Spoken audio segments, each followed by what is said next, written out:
mwana byali ku mitimbagano yo togenda gendayo nenyongera okubajjukiza kansoke nkole akalango kano. Alright,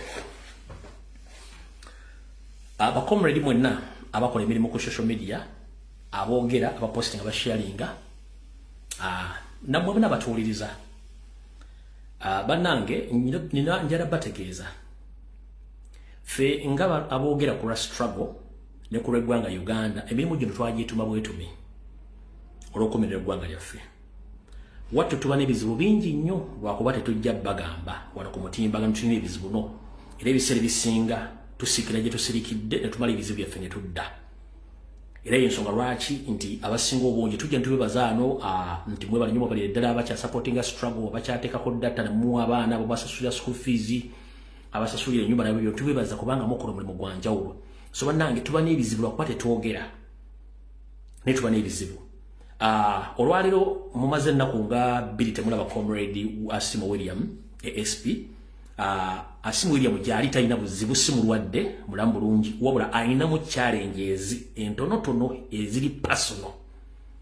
Muganda waffe ASP William Asimu ayinamu challenge eziri personal ez'obuntu zatajja kubagamba ku mutimbagano oba kubira omuntu esemugemu n'enjala kunyamba kyo ebiseera ebisinga ebizibu tuyitamu ne tubigguka. So omuntu yena batazze kitegeeza nti ayina ebizibu, as long as Saturday luguli bamukoto baba muwambye no naffe nange bwenti bwembeera ebiseera ebisinga nsirika sina muntu gwakubira simu nempa olupayi 10 no, kubanga omulimu twaguwa gwa muki gwa mumba eyewezomba gubazikuba. So comrade Asimu gyali naye ayinamu personal challenges entonotono zali mu kumaliriza zikwatagana ku bintu ebyakola ng'omuntu. Ne muganda waffe Pato omuntu wa wansi naye nabanyumigira bulungi nnyo naye gyali ayina challenges ze ng'omuntu zaali mu kwasaganya oluvannyuma ajja kujja atera okujja n'akoleba video badakika 15 nga bulikodinze n'abupostinga ku account ye. Lwaki nabategeeza nti Museveni yali yeetolola ensembu buli wamu nga ataddewo omuziziko abantu abamuvuga nti balina kubeera mu nsi zisinga obungi. So Pato waali essaawa zino tasobola kujja kukola live direct kubanga mu nsi mwali kati essaawa zino Museveni alinawo influence, tebasobola criticizing Museveni. Pato tasobola criticizing Museveni public alio ku internet basobola omutuusaako obulabe. Yensonga lwaki akola video badakika 15 n'abo posting atakoze live naye nga gyali ayinamu challenges eziri personal. Yensonga lwaki ajja nakola video butondotono ku mulime gamba nti oba yali atalyangako no, tubeera ne personal problems zetusolving oba zeturesolving mpola mpola nga tetukanye tuba tujja kujja kutuleekaane nti n'abala bangi abalina obuzibu. Ngenda kusaba munnaffe atuuliza agala enkyukakyuka. Bw'obanga olina comrade gw'olira nga akola live ku social media platform kuno, mubuuzeeko olwolumu, mubuuze waayi buli kimu kiri bulungi, akunnyonnyole. Baganda ffe bangi ab'obuwala abali Middle East n'abali e Kampala batakyakola live balina personal challenges ennyingi nnyo. Balina personal challenges ennyingi. Kale ngenda kusaba gwe wenna asobola okutuukira comrade yenna eyali akola live nga tukyamula munoonyeeko oyogereko naye ajja kukubuulira. Ne gwolaba nga takubuulidde manya alina personal challenges lwakuba nti abayagala okujja okwogera ku mutimbagano.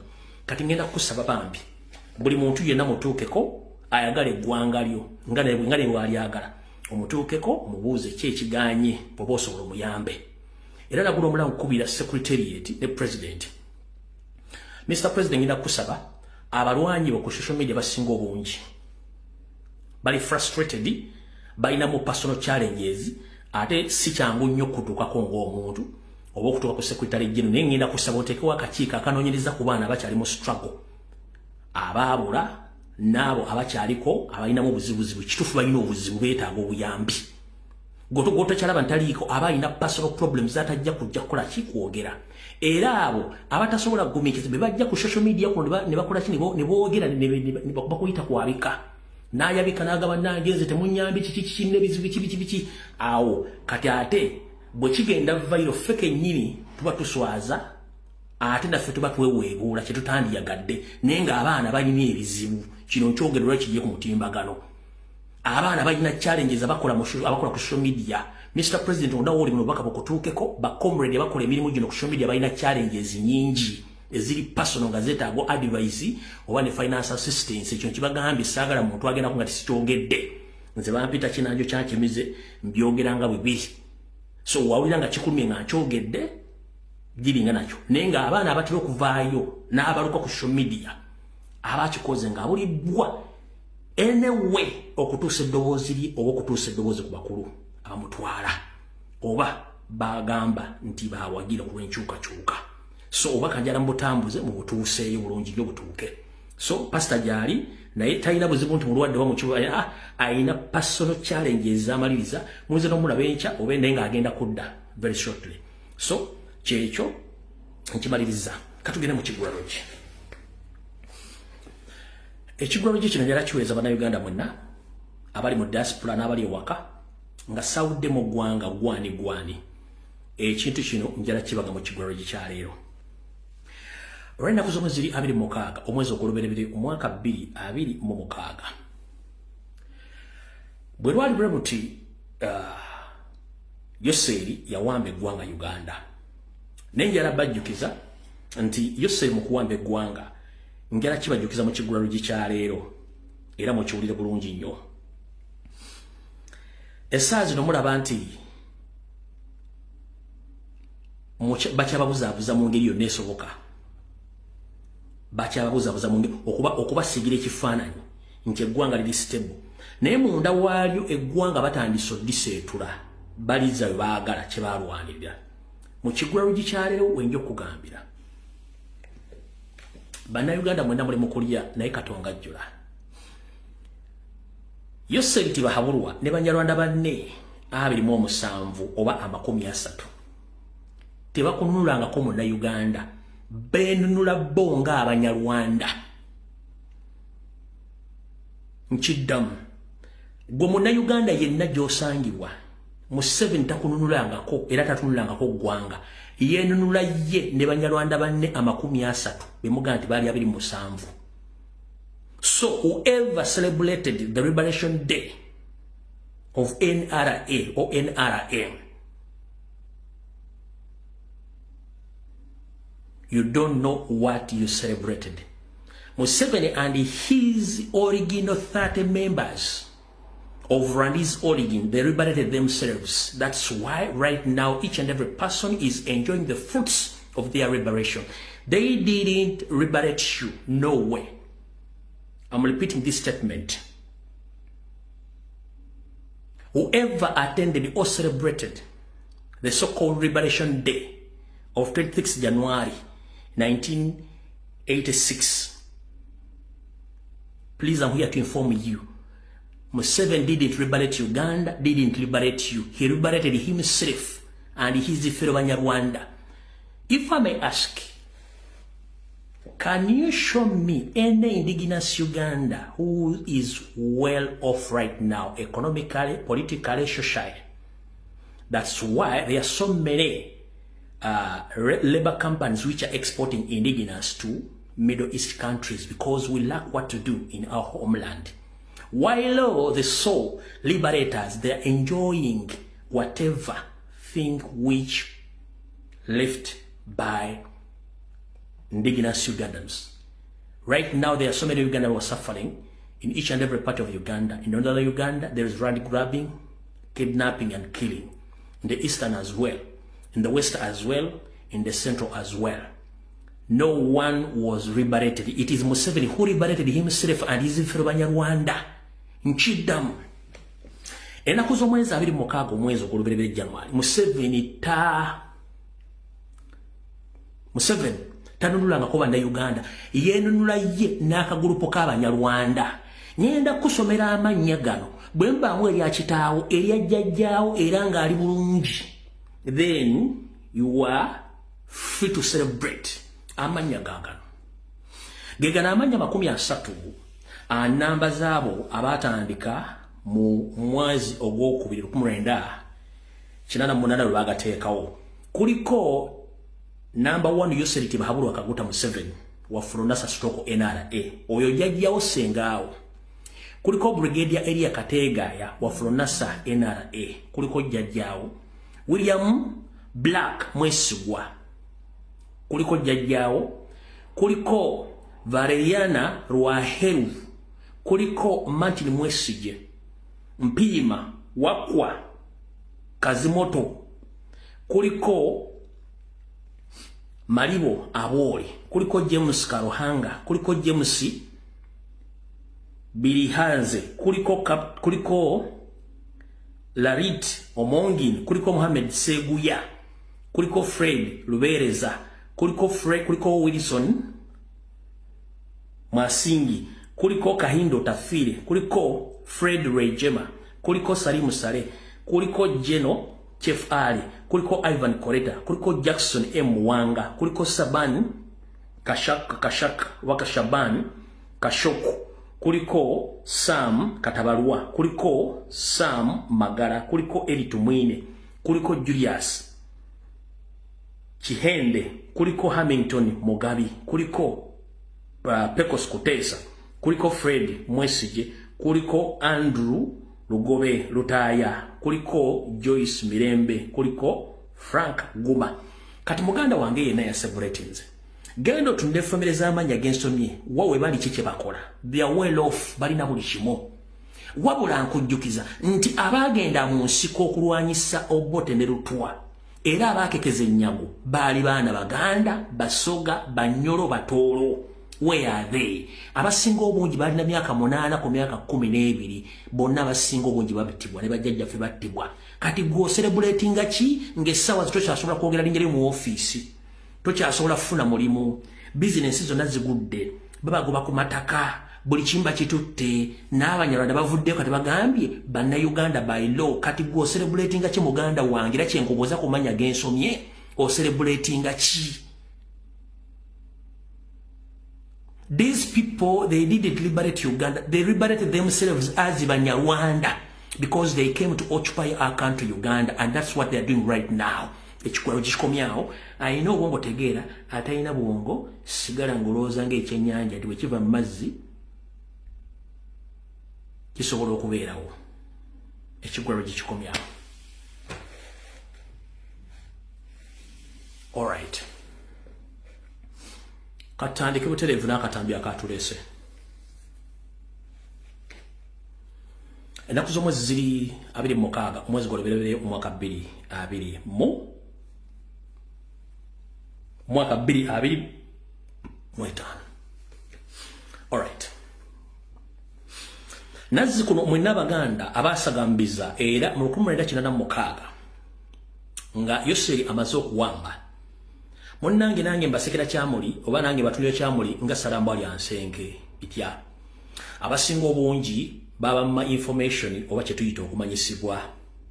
Era nga bwe mbagambye nti buli muntu yenna asobola okuba nti ogenda Tesale Museveni yajja n'abantu be nga balina ekigendwa kimutamanya. Mu ndagaano zonna ezaakolebwa mu buntu n'obutali buntu zonna ziganye okutuukirizibwa. Yensonga lwaki mu abatamanya ekyama kyabwe eky'emyaka 50 okweyongerayo 10 temwakimanya. Museveni ne banne emikono bagikolanga bati. Bakuweesanga guno ogwa kono nga ogwa ddyo gulina ekitala mu ngalo ng'akabonero k'enkoze bwenti. Museveni ne banne bwe batandika balina enkola eno akuweesa gwa kono naye ng'alina ekitala mu ngalo. Emabega. Ekitala kino kye bakwese emabega ye 50 ya master plan. Mbatereddeyo video lero zibadde saa 7 njizijjemu n'enjijja nzizeyo ku mutimbagano gwange YouTube. Nensanga ya katambi ako nendamu nenkare uploading okubasomesa 50 ya master plan ngabo yali. Wano yali ayogera nammwe nengene mabega guno mukono ogwaddyo akutte 50 master plan ekitale ekyokubatta mwenna okubasaanyaawo. Tutandise.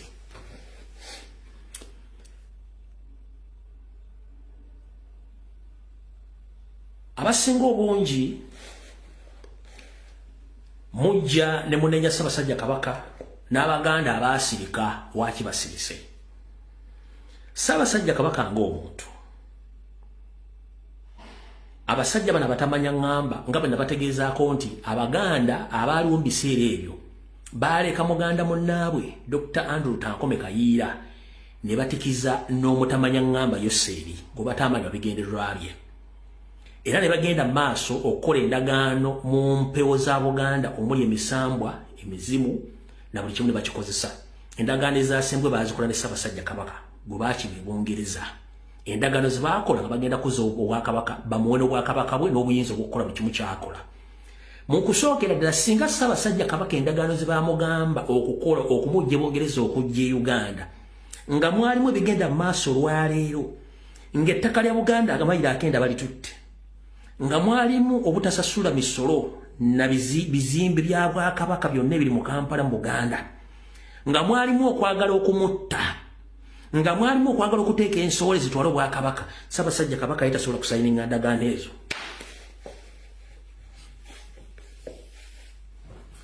Kansubire nti amagezi gazze mpolampola. Gwe wenna njala kubuuza, gwoza singa Ssaabasajja Kabaka bye mbagambye ebyo byali mu ndagaano, Ssaabasajja Kabaka yandibadde yeetaba mu lutalo olwo. Bamukola bati. Wane bamulaga nenge mabegeno balina 50 master plan ekyusa buli kimu era kye baakola. Saagala muntu yenna addayo kunenya Ssaabasajja Kabaka olw'ensonga muvunaanyizibwa kyenkanyi. Abaganda abeewunzise ng'ebiwuugulu nti emisana biba byewunzise ng'ate ekiro ebikiro byevunula ne bitandika okulaba, mbasekeredde mutya. Nze kamwa kwogera obulamu bwange buli matigga kusumula byama bye baali babamye batadde busiisi bye mwatali mutegedde wakati wa Buganda ne Museveni. Najja ne mbagamba nti Wasanya Kauli Charles Peter Mayiga yali ku ndagaano eyaleetebwa era namuteeka emmengo byakola mbiraba. Ssaabasajja Kabaka yali alusuddemu akaba yalinze. Museveni n'akosa parole state yeri emmengo okutandika okudiffusinga oba okukyusa amawulire ge nali nfulumya gaavaayo nga matuufu na katole mukyasiise. Tubategeeza nti abasajja bali emmengo bonna basajja Banyarwanda era mukyagaanya okufuula okukola ki okutegeera. Kati kavuka bikkuse. Abasajja bano bwe bamala okukozesa Ssaabasajja Kabaka endagaano n'okumutega abantu bonna abali emmengo okumulyamu olukwe, n'omuwali n'abalangira n'abambejja baasuubizibwa ebintu bingi. Museveni bino bita bitandise leero yajja yeekyusa mpaka olwaleero talina muntu gwakolagana n'atamwekyusiriza. Ekyo kikafuuwe befufulufu. Buli muntu gwakozesezza yenna amwekyusiriza. Bw'amala omwekyusiriza ng'amulaga emmundu nti bw'onooyogera ngenda kutta. Olwaleero we twogerera essaawa zino, Ssaabasajja Kabaka yakagoba enfunda 2 ng'agoba Wasanya Kauli Charles Peter Mayiga ku Bwakatikkiro. Wabula olwa memorandum of understanding Mayiga gye yakola ne Museveni ne Salimu Sale nga ne David Wasajja akuuli kwali lyekyasibye Mayiga mu nkola ey'ekisibira mu bbwa. Mukimanyi bulungi nnyo nti omusajja muto wa Museveni General Salimu Sale akandanako bwe mulaba ng'asirikidde eyo mwogeza ddembe kumbe yasinga obukyamu n'obutemu atya. Ono abantu bonna be baali basuubira nti bayinza okuleeta obukyamu mu ggwanga, abamu battibwa, abalala bali mu makomera, abalala baaweebwa obutwa, abalala baatiisibwatiisibwa batya. Ebyo basajja ba Kabaka abasajja ba Kabaka abaakubwanga amasimu nga Salimu Sale alagira abantu bakubira abantu abo bagende nti mwesobuwe ensonga za Buganda temuziyingiramu, okuli abalamuzi, bannaddiini, bannabyabufuzi, abasuubuzi, bannabyanfuna, bonna abakubira amasimu okubatiisatiisa bave mu kulwanirira Buganda okwogera ku nsonga za Buganda. Oyo Salimu Sale n'akubira abataka ba Buganda abasinga obungi abaagaana okukwatagana naye n'abateekweka abasinga obungi balizira kumwa. Ekyo temunnakitegeera. Kankibaddiremu. Bonna abaagaana okukwatagana ne Museveni ne muto we Salimu Sale abasinga obungi balizira kumwa. Abo abaagaana okukwata essimu ya Salimu Sale n'okwekweka be bataka ab'enkizo abakyaliwo nga tokyasobola mulabako ku mukolo gwa Buganda adde wantu wonna be babaagaana. Abasigaddewo mu nkulungo eyo be baddiringa ne Mayiga ne Museveni okukola buli kimu ekyetaagisa okuyimirizaawo Museveni mu Buganda. Ekyo kyakyo mugirira mukitegedde mu bataka. Tugenza mbalangira n'abambejja ekiri ekitokota si kisaanikire anti tuwulire tuve ku ntono. Nabagamba Salimu Sale ne Museveni basobola okukola ekintu kyonna ekibasobozesa okuteeka wansi Obuganda oba okufuna kye baagala. Yoseeri nabagamba ng'akyayaggayaga okunoonya obuyinza n'amaanyi ga Buganda we gali bagamuwe. Nyongera okubajjukiza omwana muwala omumbejja Kalaala eyali yafumbirwa ng'ali mu bufumbo Museveni gwe yayitamu okufuna amaanyi ag'omumbuga emu eya Buganda gwe nabagamba gwe bayita omumbejja ntale ya Bwera. Museveni yamuseducing oba yamukema n'amutuusa omwana asobola okubanga ayingira ekigwa n'amukolako emikolo n'agifuna naye olwamala ekikolwa kye yamukola nakuba kibanyula sigenda kiddamu era omumbejja oyo yamaliriza yeetuze nga tasobola kinyumiza bbaawe kiki baamukola ekyakuyiga abasigadde yakozesa omukisa nga ye okwawulamu famire z'abalangira n'abambejja n'afunamu ababe abalyankuzibwa ng'abawa ensimbi ate balwanira abalangira bannaabwe n'abambejja ekyo n'akikola bulungi n'akitereeza bulungi bw'amala okukikola mubadde nga mulya ku mitimbagano ng'abalangira bakubagana n'abambejja abambejja bakubagana n'abalangira ogwo omulimu gusizwa Ssaabasajja Kabaka nedda omulimu gwa Museveni ne Sali Musale era ne mu State House mulimu abalangira bakolagana Museveni nga bamuweereza mu State House mulimu ambassador era nga bakolagana Museveni bamuweereza mu magye mulimu abalangira bakolagana Museveni nga nabo bamuweereza mu business za bulijjo mulimu batukolagana ne Museveni nga bamuweereza okusuula obwakabaka obubulemeza okubusuula obukubutyobola ng'ekiba kikola bulungi nnyo oyo gwe bayita Museveni kati mu nkoleera eriwo mwalaba nti twalwana olutalo lw'okununula Ssaabasajja Kabaka balwana ne Lumbuye from Ddowa emyaka gigenda kuyingira 5 ne bamugamba buli kisoboka nze nakumya mutwe nga mmale era nemerako mpaka olwaleero nga teri mulangira n'omukaabire mulema asobola kwogera teri mumbejja n'omukaabire ng'asobola kwogera teri mukungu w'emmengo kaabire ng'asobola kwogera kaabire minisita kaabire wa masaza kaabire wa gombola kaabire wa kyalo era batambuzanga ebigambo muve ku mitimbagano avuka bali ku mutimbagano bava olw'Obuganda ekyo kye bayita kigumaazanga ente esula ekuma mu kyoto bw'eba efuluuta gwoloza ekuma mu kyoto kumbe emmere esiriira mpaka olwaleero kikyalimu ekityo nkyakiyimiriddemu sitetasiko nkyagiyimiriddemu omukulu oyo Sali Musale ne banne balina n'abambejja be baganza nga bakazi baabwe bw'aba alina kyayagala ewantu agamba ng'atwalayo laavu ye ng'amala okweggala omumbejja we ye ng'ayisawo kyayagala kubanga kye baagala abalangira n'obasindikira abawala Abanyarwanda okukola omulimu gwe gumu kubanga abantu tebamanya ndagaano y'abano kiki baakola abasajja bonna baakola endagaano y'omukasaka gye muwulira nga nenaduli yasigaddewo n'abamu batonotono bonna basinga obungi baabatta abasigaddewo baabatiisa ke kakodyo Museveni kaakozesa okutta omuntu n'awamba omulambo ne famire n'agitiisatiisa newavaawo wa famire agamba nti ate munnange tebaza gavumenti tajeebaza kubanga ayagala nno okubayita okutiisatiisa kye bayita fiya bwe munaava mu kutiisibwatiisibwa mujja tegeera nti mwetaaga eggwanga lya buli kimu mujja kifuna bwe mmala obbanyonnyola ekigambo ekyo mukitegeere ndi wano bategeeza nti mwenna abaserebulating olunaku lwaleero temuserebulatinga nti Uganda yafuna emirembe muserebulatingirako Banyarwanda otwala ensi yammwe kubanga okujjako nga mukuumye Robert Kyagulanyi Ssentamu ne Ssaabasajja Kabaka abasigadde bonna bamuyita abasajja ba Kabaka abibitiibwa wonna nkwezenge bakuzanyire ka video kano olabe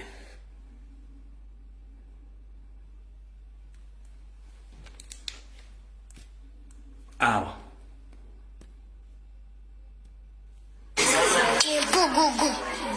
Chimpana. Chimpani. Champegini. Champegini. Champegini. Champega. Champega. Champega. n'abala bangi besobodde balaga mu katambi kano bakimpugumu simanyi kyampagani be abasajja abali emmengo mumpulya bulungi nnyo ye statusika eri emmengo kati saasa Ssaabasajja Kabaka bamuwa obutwa mu ntandikwa nzijja nziruka emisire badde baga nti Buganda bulumbiddwa mbalaga footage buli kimu nti omusajja bamutwala mbalaga footage buli kimu basooka bawakana nti oyo alimba omusajja n'avaayo nga yeekazanga omusazi w'ebyayi ku kkubo nti Ssaabasajja Kabaka alaji amuluma manyi takolagana bimuli alaji amuluma bwena ne musirika ekyo nekiyita tulwanye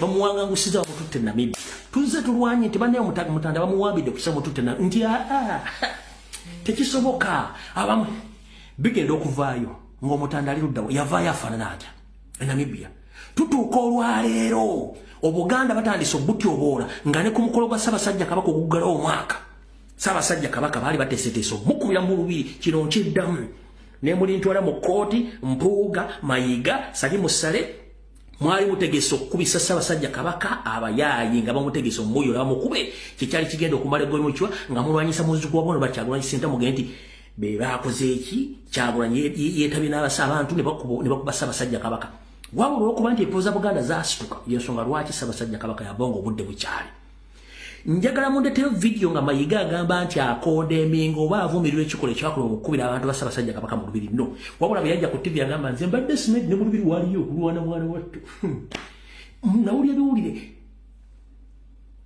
olwaleero bw'akola statement bwetyo wekiwedde ku Sande najja n'embalaga obutambi nga bataddeko Kabaka omulala nga n'empologoma bagitaddeko kuliko ne Katebe kwali na buli kimu bakitadde kuliko n'amagye kwegali nemba gamba Mayiga ne Mengu abatavayo kwogera ku nsonga zino kiki ng'ate mbajjukiza nti mu ntandikwa Museveni oba akola ekintu tagezesa ateekayo n'alaba musirisa akiiseewo ekyo kye baakola kyali kisaana kutwala musango gwa Nagomolera muwaabe bwe twogerera abasajja bandibadde bali mabega mitala mabega wa mitayimbwa emikono giyitawumira muwemba lwaki nazzi kuno mu Buganda buli obwa Ssekabaka Mwanga tuwali tosobola kukola kikolwa ekyo gw'omulangira omuntu yenna okweteeka ku biyitirirwa ne bakwambaza n'ofuuka kabaka kati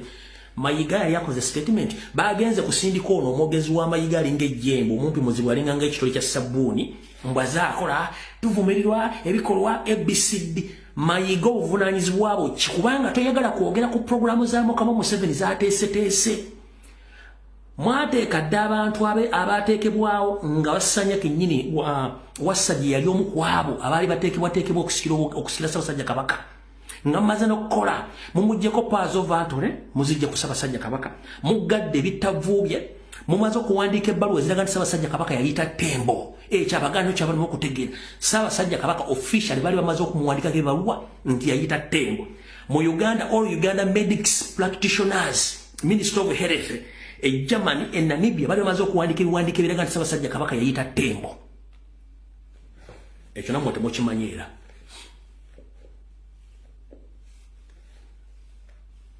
video njikumi wano banjigera oba tujongereyo video njikumi wano oba tujongereyo ate mwagala kumanya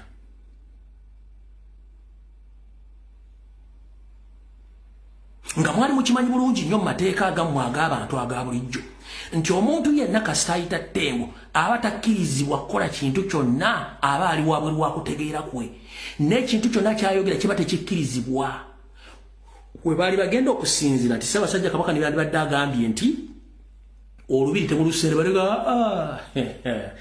ate kati omulalu ayogedde ate ayogera ngaani nga takyalina kintu kyonna kyasobola kukola nga bali bamaze bulungi okiteekateeka gyensonga lwaki mulaba Sylvia Najjinda Luswata yakola program eya mental health yalaga luddawa yakoma luddawa nnyabo nkubuuza Sylvia Najjinda Luswata programu ya mental health yakoma luddawa kuba kaali katego olwo baali bazimba ekintu kino bakibakube maaso ate oba nabagereka agambye ne mu famire mulimu abantu abafuna obuzibu walina obuzibu mu mutwe babasize ekifaananyi mukitegedde katuza kikyo kimutegedde obulungi ne bwe mwandi mukoze buti olubiri baali bagenda dusendawo anti Ssaabasajja Kabaka bamugamba dda nti yayita Tembo basendewo amasiro gaba Ssekabaka Kasubi anti Ssaabasajja Kabaka yayita dda Tembo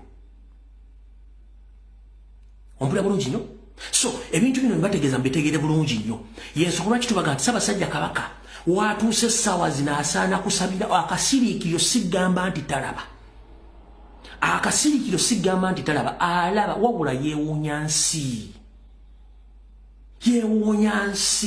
kiki yakola abantu bano kiki yakola Salimu Sale kiki yakola Museveni kiki yakola Wasanja Kawo Charles Peter Mayiga Saloga Mulengejja kiki yakola abalangira n'abambejja kiki yakola Sala Kagere kiki yakola Agnes n'abaloga kiki yakola Sala Kagere kiki yakola David Wasajja kiki kye yakola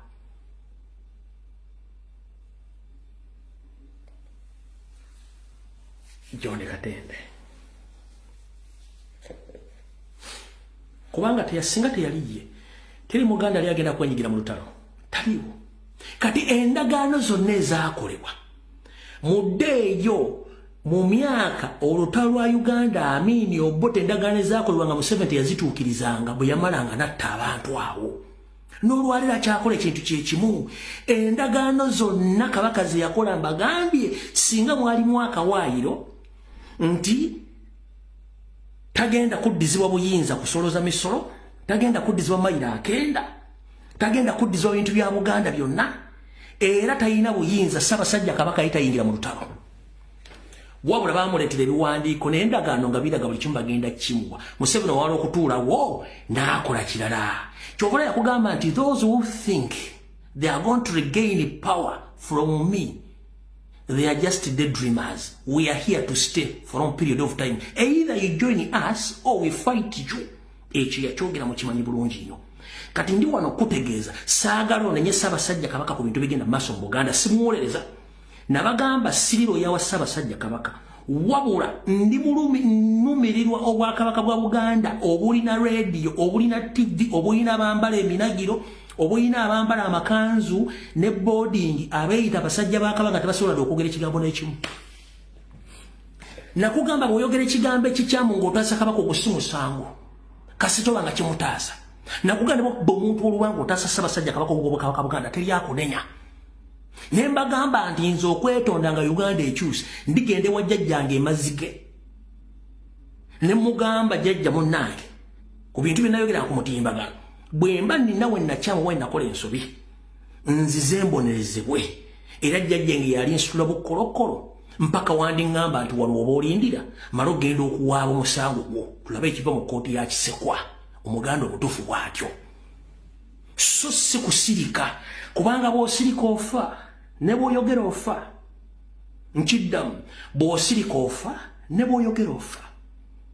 Mwana bakumitimbagala abasajja baza nti Kabaka mulwadde wa simu n'ombuuza wali siriimu omumanyi bulungi yamufuna ati ti Kabaka yalwala ensigo kye kimufaananiza nti Kabaka muntu era akula. Kati njagala kubuuza mmwe bannakabege n'ezibitanga ezitudde mu Buganda Kabaka oli gwe twalaba ngamuwadde obutwa ne yagenda e Namibia ye Ssaabasajja Kabaka gomulabako wano yafunyemu jeans zakoze reverse ne ziddo okuva kwoli gumwatuga nti akaddiwe era akula oba bagundi naddala mu abeeyita Abaganda abatakyasobola kuyimirira ku magulu gammwe abiri oba manene oba si manene ne mugamba nti kino kikyamu kino kituufu mbasaasidde. Ebigambo bino muli bijjayo muli bizanya. Ssaabasajja Kabaka ali mu buwambe lwakuba mumukyamuyimirizaawo naye mbajjukiza n'okutiisatiisa kukyagenda mu maaso nga Salimu Sale akuba amasimu agakubira buli muntu yenna amanyi ensonga za Buganda obutavaayo kwogera era bonna bavuddeyo okwogera bamalirizibwa battiddwa oba baganda ebiragiro bye ng'akozesa emmundu.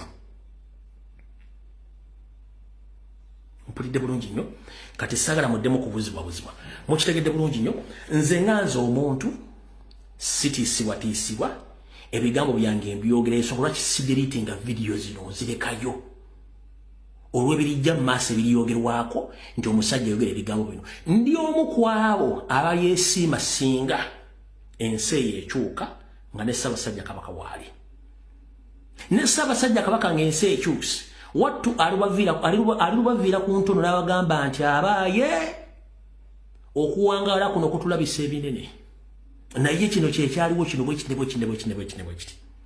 manye simunyumya mulungi ng'omukulembeze simunyumya mulungi wabula alifuna omunyumya n'abanyumiza emboozi ye ne mutegeera bulungi nnyo obuzibu ayiseemu era mujja kitegeera. Tukyagenda mu maaso.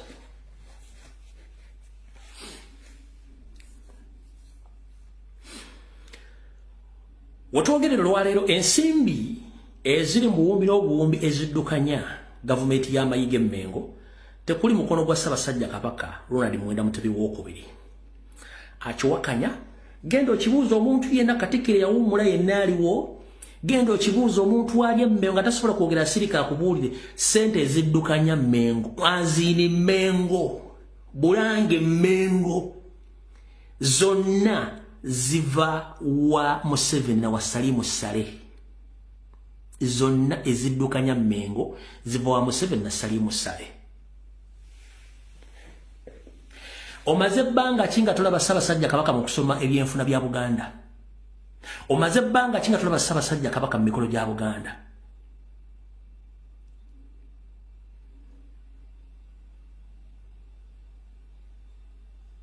Nazzi kuno ng'abaweereza owa Ssaabasajja Kabaka kabere minisita baafunanga mafuta era baakolanga luwalo tebaafunanga busaala. Olwaleero wa minisita bonna bafuna ensimbi okuva wa Mayiga eziri miliyoni 6 okudda waggulu. Bweddu nga ziva wa Mayiga kubanga ye state agent atudde Mengo kinayagala kiwulira tayagala takiwulira. Abakozi bonna abaali bakola mu bifo by'obuvunaanyizibwa mu Bwakabaka bwa Buganda bonna basinga obungi baagobebwa abo babinyika mu nsuwa ne bakola ki babinyika mu nsuwa ne baviira ekyetere ekiri Mengo. Gw'obadde okimanyi nti mu nsonga zonna ezaali mu lubiri musajja mukulu Kawoya Mwebe yategeeza abakozi kabere ng'ayera mu Mengo munamuga kasita oyogera ku kintu kyonna ekyali mu lubiri togenda kuddamu kwera wano, togenda kuddamu kutambuza babaluwa wano, togenda kuddamu kukola kintu kyonna ng'oli mu bulange wano. Oyo Kawoya Mwebe ku biragiro bya mukama we Mayiga nga yamulagira tekuli mukozi yenna Mengo yayogera ku nsonga ezo wabula nga zonna bazimanyi. Bobo niyo muganda nga akola mu CBS akola mu BBS wakola mu Bwakabaka Buganda ddala Mengo specifically Mengo mubuuze omugambe lumbire yogedde ku Sunday nga nakoze omwezi 26 bituufu ajja kugamba bwe tuba tuli ku simu nja kubikugamba ku simu sijja bikugamba ajja kugabira byayogedde bituufu babagaana. Lwaki babagaana? Mission yali yakuba Ssaabasajja Kabaka ennume y'ekigo bakisibe ku Kyagulanyi bagawo bayise mu kyawe nza mukitegedde bulungi nnyo. Kati bwe nkugamba njagala owulirizenga bulungi nnyo. Ettaka lya Buganda lyonna ery'embuga okuzimbiddwako amalwaliro ezo project zonna za Mayiga n'ekinyusa ekikulu Wasanya lwaki tava Mengo eri yali agifudde company.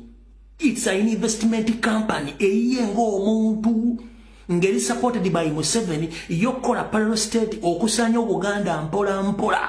Mwenda kye mutamanya yamanya kankwate sente zenzibye mataka ga Buganda nzire nzisimbe mu Buganda nkole mu company zenjawulo mbenga mpula ensimbi naye anemesa alyomu Ronald Mutebi owokubiri era ne basala bamugyewo. Lwaki bamugyawo? Nga balina essuubi basobola okusikiza Wasajja David omusajja omutoolo bwe bandiswadde nnyo muno tujja ku mitimbagano kwasaamirira nga batalina program baali bagenda kuteekawo omulangira Semakookiro. Olwo musajja mukulu amaze okutta mukama we Semakookiro alina okuba nga yeetegerera ku myaka 18 okuva ku lunaku lwe bagenda okumutta. Kiki ekyandibadde mu Buganda okutuuka ku myaka 18 ate ne Semakookiro ku myaka 18 yandibadde akola decision oba okusalawo yandibadde akukola nga ali mu myaka 25. Twandibadde tukyalina Obwakabaka. Twandibadde tukyalina Obwakabaka.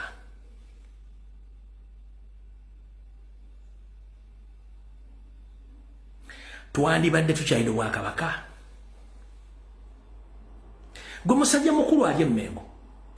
Nawe musajja mukulu ali mu America. Musajja mukulu ali Canada. Bokyanga lubanga lwa mmindi mufunye ssente okuva Mengo eziri mu $. Mutegekenge emikolo gya Mayiga.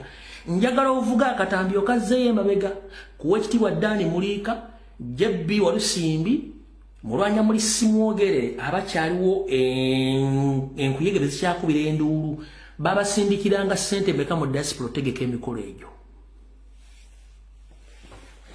Nkubuuze Buganda oba Ssaabasajja Kabaka akola bizinensi ki?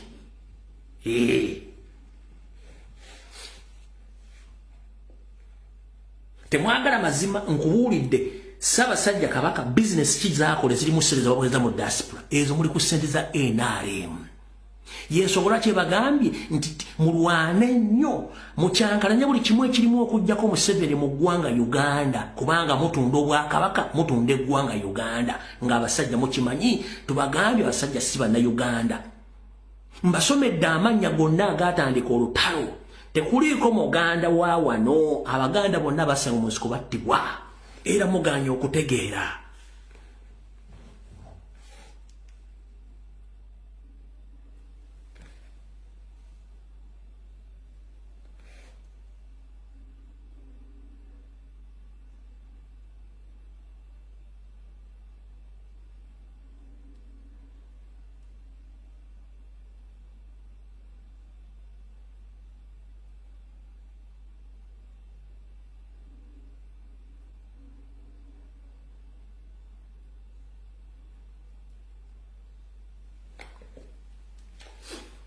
awo soko okwatewo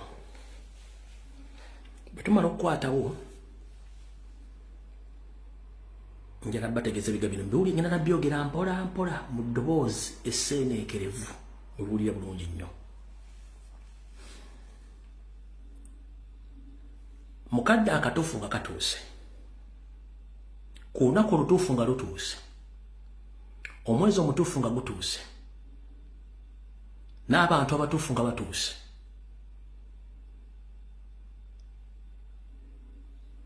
mugenda kulaba kimutalabangako mu ggwanga Uganda kijja kubeetaagisa obugumiikiriza n'okutegeera okwensusso ku ntegeera gye muliko olwaleero mugyongezeeko Yesu Kristo mu biseera bye yawakanyizibwa abamanyi bangi nnyo buli akutte Bayibuli mu ngalo okimanyi Yesu Kristo abasiraamu gwe bayita Nabbi Isa mu biseera bye kitaawe yamusindikira ku nsi kuno waaliwo abamanyi bangi nnyo baawakanya omwana oyo baagenda okutegeera ebituufu kikyali lwe lunaku lwe baamukomerera eggologoosa era abamu baagamba gutusinze tutegedde yali mwana wa Katonda naye ng'obudde bugenze byengezaako bagamba abaganda mwenna bakyesudde ogwa naggamba era nga temusobola kulwanira Buganda wadde okwogera ekigambo n'ekimu ng'olwokuba babapokera omusimbi muli mu diaspora muli mu Kampala sooka weebuuze obwakabaka kuva ddi nga nnyini bwo oba nnyinimu Ssaabasajja Kabaka taboneka ku mikolo ddi nga basoma ebyenfuna bya Buganda Ssaabasajja Kabaka nga taliiwo ddi lwe batandika okugamba nti ovunaanyizibwa ku Ssaabasajja Kabaka dde omwogerako ddi omuntu obuntu gwe bawa omukozi wa waka okutandika okugamba Mukama wange togenda mulaba okuggyako nga nze nsikiriza nti oyina omulaba ddi gwe teweewuunya omukozi yatandika ddi okwogera Mukama we gwe teweewuunya kutanga tutandika kupambana na musajja ono wasanya Kalu Charles Peter Mayiga oyagala kuŋŋamba ku mutwe gwo gweyita omutwe nze gwempita engalabi tofunangayo budde ne wekkennenya ebiga by'omusajja bye yatandise okwogera bukyanga tutandika omujjamu engoye tumuteeka ebbali nti tebikwatagana ng'empale za Museveni tugende empola tomutunuulyako ng'ebiga byegala tebikwatagana era nga byakola tebikwatagana bya Uganda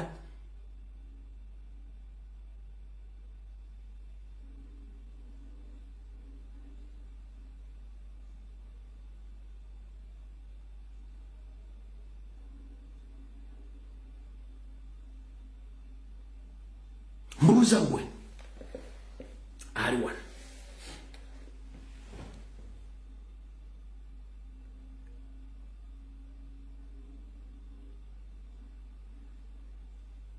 mbuuza gwe ali wano nziraamu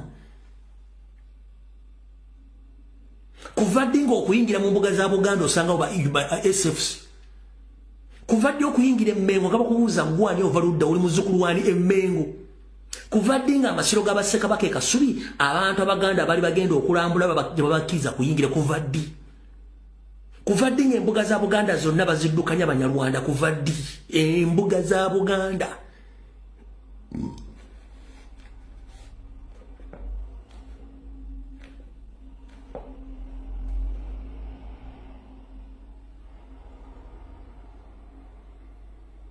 genda onoonyere ku mbuga zonna eza Buganda ewaatuukibwanga abazzukulu okukola emirimu embuga ezo ziri mbaani Banyarwanda zonna ewasamirirwanga ento za Buganda munda buli Banyarwanda genda Emmengo mulanga oyingira otandika oga buli omu atandika okulanya gyava ne gyasibuka ojja kukwata ku maaso okaabe ogekyo ekiriwa kubanga baatusensera nga tetumanyi Abaganda amannya bali Emmengo atasobola dde okubuulira obuvo n'obuddo bwe nakunyonyola jjaje bamuganzika nga tasobola kubuulirawo wabula bye batudde mmengaawo.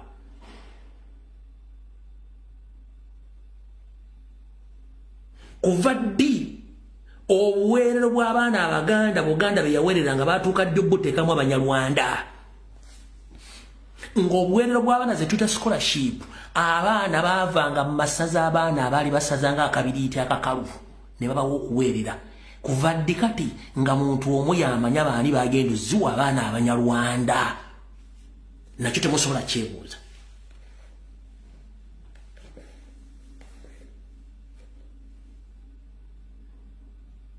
Ezimu ku mpagi za Buganda ezisookerwako Obuganda tebutunda ttaka.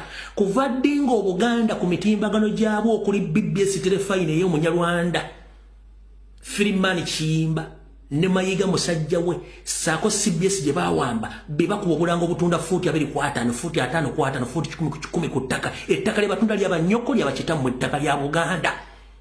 Ku nnyingo ezitali mpandiike mu ssemateeka Buganda, Abaganda ttaka era Obuganda ttaka. Ng'ate ettaka batunda ettaka ti Baganda ate baliguza Banyarwanda. Omuganda aliyagalira ddi mu nsi ye ng'Abaganda mwava mu Baganda bannammwe?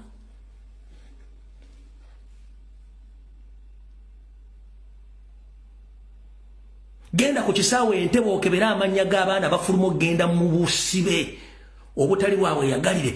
Ebitundu 4/10 bazzukulu ba Nambi. Nkulaze mu mawanga g'Abawarabu ebitundu 4/10 bazzukulu ba Nambi. Genda mu America otandika okubuuza buli Munnayuganda ebitundu 4/10 bonna bazzukulu ba Nambi. Genda e Canada bazzukulu ba Nambi, genda e Bungereza bazzukulu ba Nambi, genda mu Europe ebitundu 4/10 bazzukulu ba Nambi. Wakiba wanguka kuva mu nsi y'abajjajja babagirekera ani? Kubanga mwabalyamu olukwe.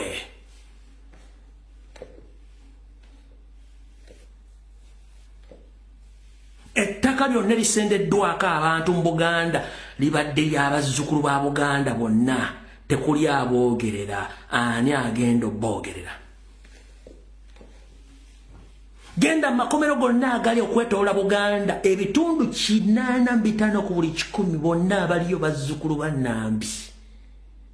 Ekibavunaanya kulwanirira ggwanga lyabwe, kulwanirira Bwakabaka baabwe. Wabula Mayiga n'Abanyarwanda bali Mmengo tekuli n'omu asobola kugamba nti ngenze mu kkomera egindi mmale okukola kye tuyita save. Kiki ekiri mu makomera gino? Lwaki emisango tegitambula kyokka nga looya atonye mooli? Lwaki? Ennyanja abajjajjaffe Nalubaale evubibwako Bayindi, Bachayina, Abaganda mwabajjako ng'amaato gateekebwako namba puleeti. Tebakyalya byennyanja, bajjajja bye baateekamu balya ffire magumba mu Buganda. Omuganda kyasobola kuyingira amagye, Omuganda kyasobola kuwandiika omupoliisi Omuganda. Omuganda kyasobola kusasula misolo mu revenue kubanga bakusasula emirundi 3 Omuganda. Omuganda ogenda kuneba kubuuza oli Muganda olaga tetulina budde ojja kudda eky'Omuganda. Omunyarwanda afuna endagamuntu mu wiiki emu, Omuganda afuna endagamuntu myezi 9 mwaka, myaka 2 mu Buganda. Mu Buganda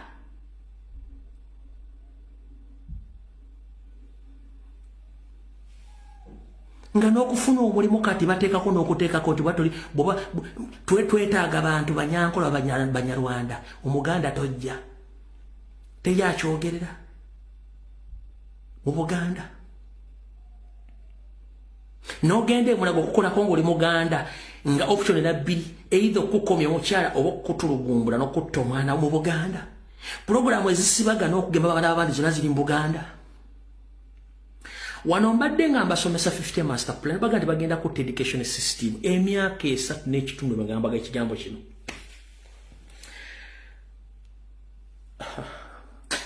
Mukama asonyiwa.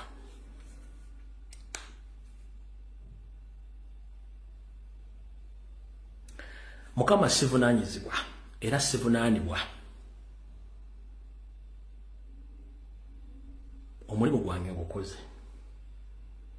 Sivunaanyizibwa kutegera kw'abantu nakuzuuka kwabwe. Mbasomesezza abantu basomesezza 50 master plan ey'okutta buli kimu. Nemba somesa bagenda kutta by'okusoma mu Buganda. Nakibagamba dde emyaka miyitirivu 3 n'ekitundu. Nemba boga nti abasajja bonna Headmaster Abaganda abaali bamanye by'okusoma bonna baabatta. Eyasemba yali musajja wuuno gumbi.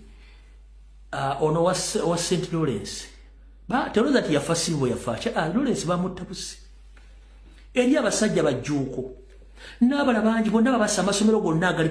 Genda obuuza Headmaster we Buddo yani essaawa zino. Nkinzimana ali amanyi tigatege. Amasomero gonna gannansanga mu Buganda gonna bajjamu Abaganda ab'enjigiriza abaali basomesa ne bateeka ebbali. Ne baleeta Bakinzimana, Batonzimana babateekaawo. Bwe bamala ne bakwata Minister of Education ne UNEB ne bagijjamu Obukenya emyaka gyali giweze baali balina okupressinga omuntu either mu Lugwala oba Musoga ng'ali well qualified bateeka mu bantu baabwe ne bagizingako bonna. Janet n'abagamba with immediate effect we have to change the education system as I planned before. Ntieriwa tulina okumakinga sure nti tulaga Abaganda tebalina kibali era education system erina okukyusa tugikyuse ng'etunula mu Maserengeta. Njala soka kubuuza gwe omuntu alina omutwe nga tebakulowooleza. Njagala ogende ng'ofuuse Masaka oba Eryantonde ovuge ng'oyi ofuluma ku nguudo zonna ombulire amasomero agatudde obulungi nga gasobola okusomesa omwana n'afuna first grade mu western side of the country. Kwata oluguudo lw'Emityana oluve mu Bendo otandika okulukuta ng'oddeeyo. Kwata oluguudo lw'e Masaka otuve Eryantonde otandika okuddeeyo mu byalo yonna. Otandika okumbulya amasomero agali well prepared nga n'ebizimbe agasobola okusomesa abaana. Ne bagenda mu no ebyenjigiriza baabita ng'oyagala okutegeera kuba mutegeera ku Monday simanyi. Mwasomye ku headlines oba emitwe. Emitwe gisoma bwe giti. Bakugambye PLE Kampala falls from grace to grass. Nti ebibuuzo ebyakamalizo eb'ekibiina ekyomusanvu nti ekibuga Kampala kyavudde mu kuba nti kyekibadde kisinga okukola obulungi ne kigwira ddala kuddimwa ku muddo weddu tekyali ayogera ku Kampala. Lwaki? Ye yali enteekateeka. Baddidde results zonna ne bazikyanga endala bazisindiseeko Mambuka ne bazisindikako mu bukiikakkono ne mu bukiikaddyo eno ne bazisindika mu Maserengeta. Mu Buganda obwedda bakwatibwa kisa wantu weewezi nga tezikwatagana kubanga yenteekateeka bwe yali okutta ebyenjigiriza. Gongamba otya Ntebe teri masomero agasoose, Wakiso teriimu, Mukono teriimu, Kampala taliimu. Obole kechi omulina international schools mu Wakiso mu Kampala Entebe Mukono tetulwa kugamba nti abantu tebasomesa. No, muina kye mutamanyi. Bakusiigire kifaananyi nti mu Buganda you are nothing these days. You have nothing. Everything belongs to Banyarwanda. Nabagamba ne ku universities intakes zisinga obungi. Mu crucial courses mu Buganda Abaganda tebakyazibawa. Gamba nga amateeka.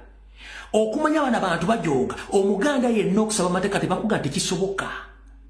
Bayinza okuwandiisa abantu 13 nga bagala ebintu bagala abaana 8. Already baba afunye dda amanya gabagenda okubeera nga webali ekyo nakyo muleme kitegeera. Njira kubuuza gwe Nakakande, njira kubuuza Mukiibi ne Robert, njira kubuuza gwe Omuganda ali mu Buganda. Wasomeranga emitwalo 10 ekyamaanyi nga ne ku university okusoma course y'amaanyi ya mitwalo aga. Kati omwana wa Nasala asookebwako mu Buganda ng'onoosoma abeera mu $200 3. Njira kubuuza gwe Muganda wange Kampala omuntu afuna omusala gwa $300 $1 z'emitwalo kakadde kamu emitwalo 15 ogujja luddawa. Omwana wa anaasoma ddi gwe Omuganda atuuke ku level y'abano. Goroza lwaki abaana aba basomera mu international schools kubanga bakutera emitendera giruwa guno mwana gye mugenda ne mutulanga ensenene eziva mu musenyu zigenda okubuuka ogwo weeguli.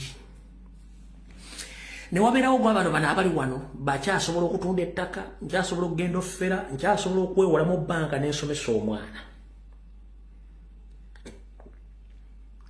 ne bateekawo gwa babinojjo basomera miliyoni 3.7 eriyo n'abasomera miliyoni 2 bonna basomerera ekintu aki kufuna buyigirize kunoonya mirimu wabula tebakusomesa ki kyogenda kukola ndi wano kutegeeza munaku munnange muganda munnange bwe baba babuulira waabwe ng'ow'omunaku okutuukola ki ng'okunkumula somesa omwana we ekintu ky'omuntu kyalina okukola fenna ekigendera kiri eki oba olina phd oba olina master oba olina degree oba olina senior 6 certificate oba senior 4 P7 fenna ekinyusi kiri eki kufuna bw'omaze ensimbi obuma babufuna batya obuma obufuna either you are providing services ng'oweerayo obuweereza ng'oweereza nabakusasula ng'oweereza ze tuta services n'ofuna sente oba ng'otunda ekintu kyonna n'ofuna sente either you are rendering services to earn money or you are selling a product to earn money. Ezo ze two crucial items ezikuyimiza obulamu bwo. Abazadde muyigiriza abaana okweyimirizaawo ng'abantu mu mbeera yonna esoboka enkya toliiwo omwana we agenda sigalawo bw'onookuza omwana bungala bunani nga n'ebyokusoma babisobola agenda kubeera naani yigiriza omwana omulimu gw'okola bw'oba olima mutwala alime mu ku weekendi oba mu holidays system ya education mutegedde nti Janet agisse kyekyali ekigendererwa kyabwe ate woyagala okutegeerera nti bagitidde ddala to the extent bakujje ne mu byenfuna nti gwe omuganda omusogo omutoolo omukiga tosasobola kufuna bintu bino babikozesa genda otunuulire mu maakinga gye bamaakinze omwaka oguwedde linda eya senior 4 linda eya senior 6 ojja kutya genda ku university otandika okubuuza abantu wali ini taxi za university nakuziro zitambula zitya ojja kukaaba genda olaba abantu abakyasinza okubonaabona mu kusoma obusawo baki ba indigenous omuli abasoga abaganda abanyolo naye okusinza kasita bawulira erinnya Nakirijja Mukasa simanyani gwe owawunyira ziizi tebaagala kyokula Museveni yabagamba if you can't afford please leave those who can afford kubanga bakimanyi kye bakola then mugende mutandika okucelebrating mu 26 nobody liberated you. Museveni liberated himself and his Rwandese, but he camouflaged using Ugandans, including His Majesty, the Kabaka of Uganda, Ronald Mutebi II. And right now is suffering because he accepted to cooperate with them. He thought that he was doing it on the behalf of the country called Uganda as well as Uganda. But right now is facing the worst situation in entire life of his, because now he regrets as to why he joined those crooks.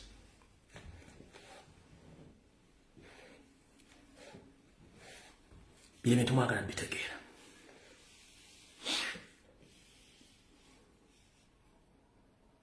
Tumwagala bitegeera tujja bibagamba.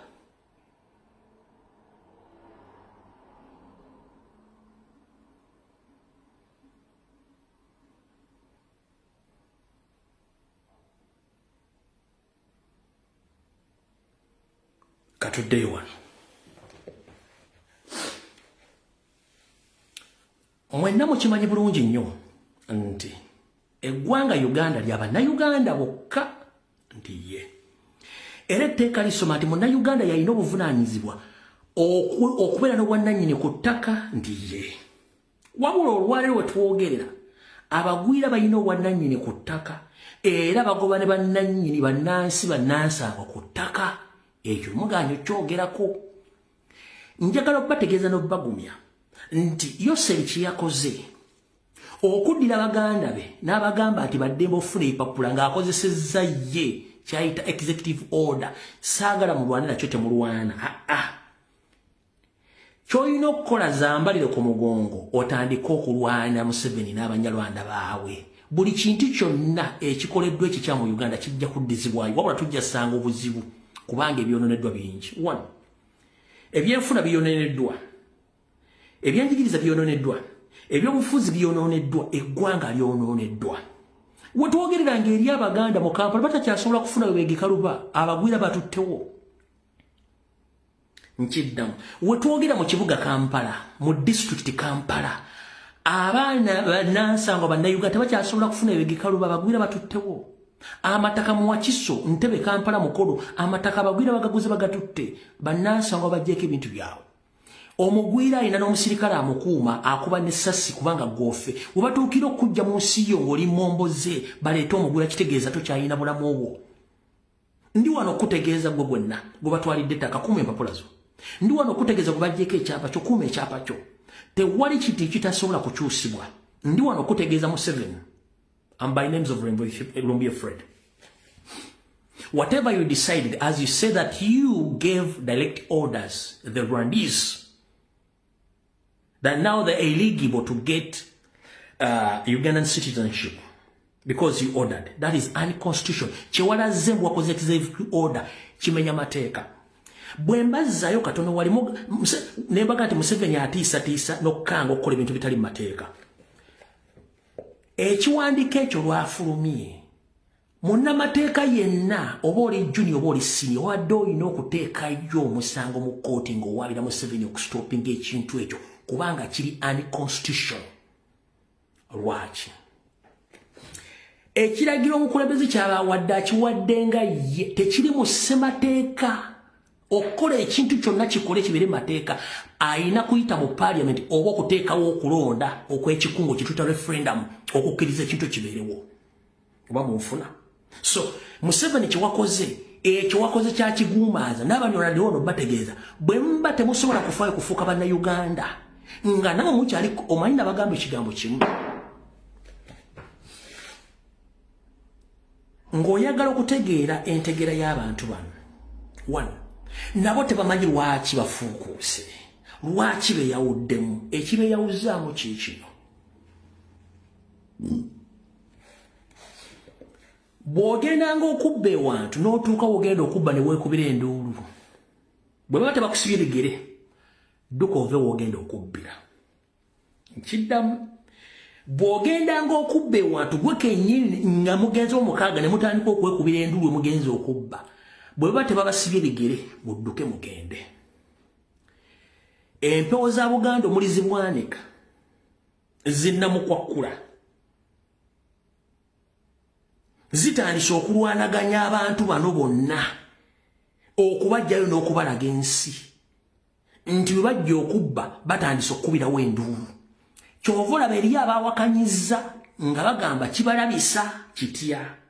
Luli tubadde tumanyi nti Abanyarwanda abaasangibwa mu nsala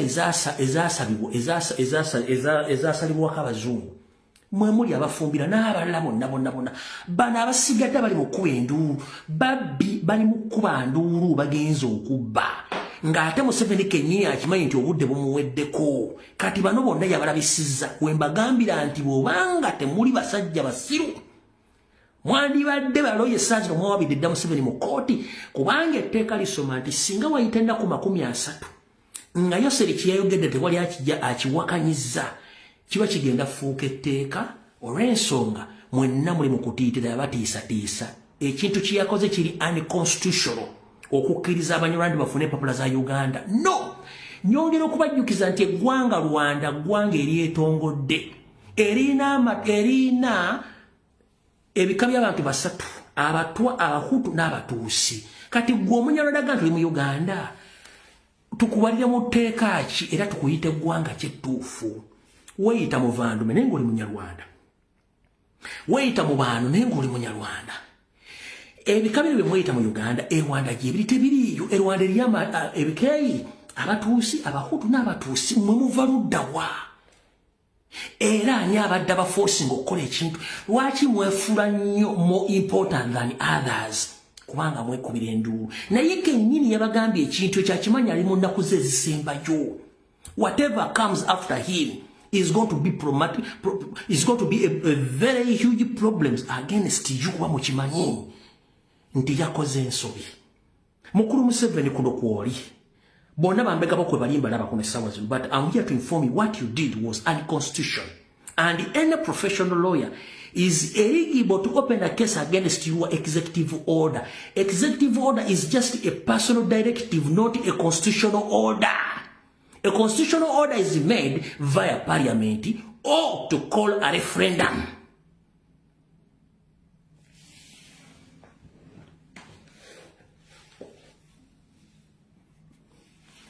Gwe yafunye passport ng'osinzira ku biga bya Museveni byafunye ndagamuntu.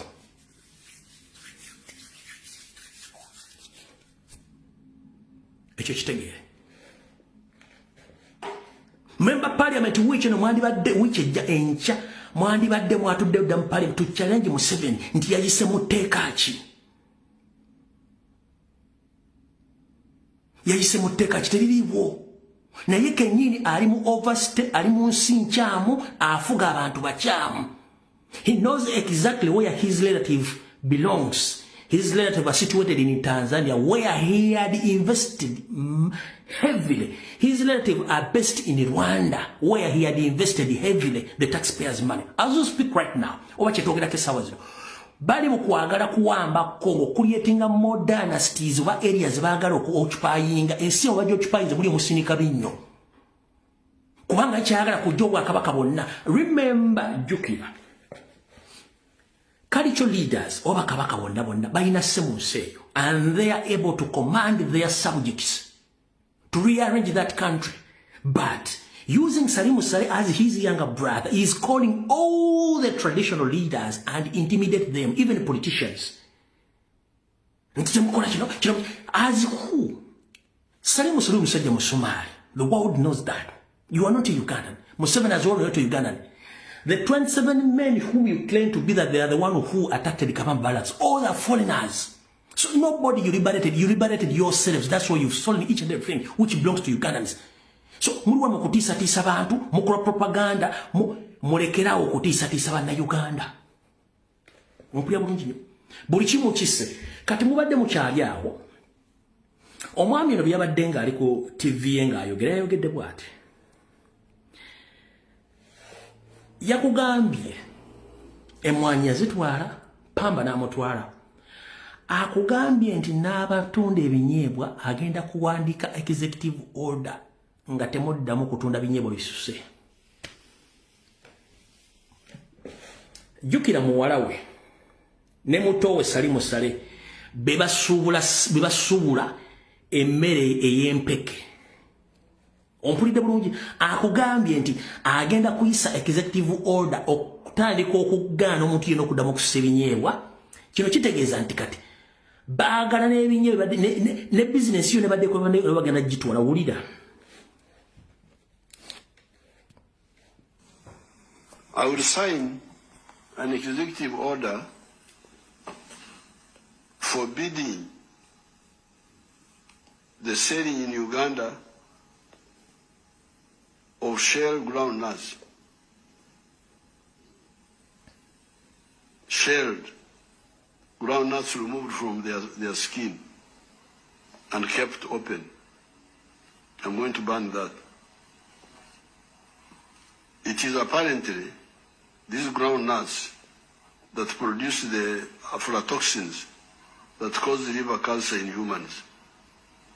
I have been whispering this to the medical system for a long time. No action, however, has ever been taken. So I have now to move in, because I know this is a problem. I've been talking quietly to the medical people, but no action. Here I cannot allow ground nuts which have been removed from the skin the previous night to stay over. You remove, pound, cook them, eat them that day. That's what I do here. So it's not correct for me to take precautions. And I keep quiet. When I've been whispering, now I'm shouting now.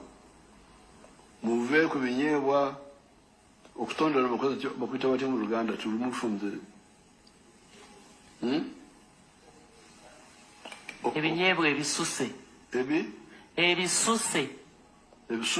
Yes. Okusuka is what? Okususa kwe kujjako Okususa. Ah, okusubula. Okay. Luganda is it? okususa. Manyako ito okutondola. Okutondola ffe tuba tutondola bijanjalo okubijja ku stock. Okay. Kati mukyalo omululu nankabirwa. Mu Luganda tetutondola bijanjalo nedda. Tetutondola bijanjalo nga bumuge mukambaawo nti tutondola bijanjalo. Naawe mwetegereze gwe mukyala gw'oli mululu. Geba n'abasajja balina amanya walala ko mukazi omukulu gwa Buganda. Kati mwenna abadde bacha wakana zembagambe mujja kiwulira. Naye ndi musanyufu nnyo babuuzizaako omusajja ngenda bazanyira video eri nyina babuuzizaako omusajja ono a Minister of Finance ne bamubuuza mugenda kukola mutya emirimu wulira bw'abazeemu. Wulira bw'abazeemu. Honorable, you acknowledge that there is a question of unemployment. And also, I know that very well. in the next financial year, That is my headache.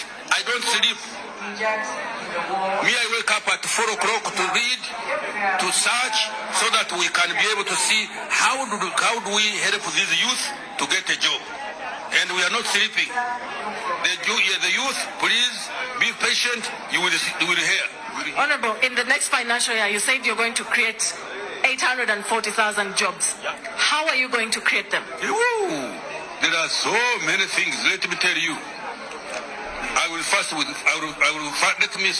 start with agriculture. Agriculture is a very big sector where the youth are going to be absorbed. Those who want to do agriculture.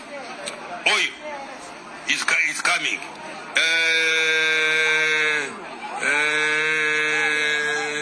Kasitoli yanga atandise okunanagira ng'ente erinnyira ng'omanya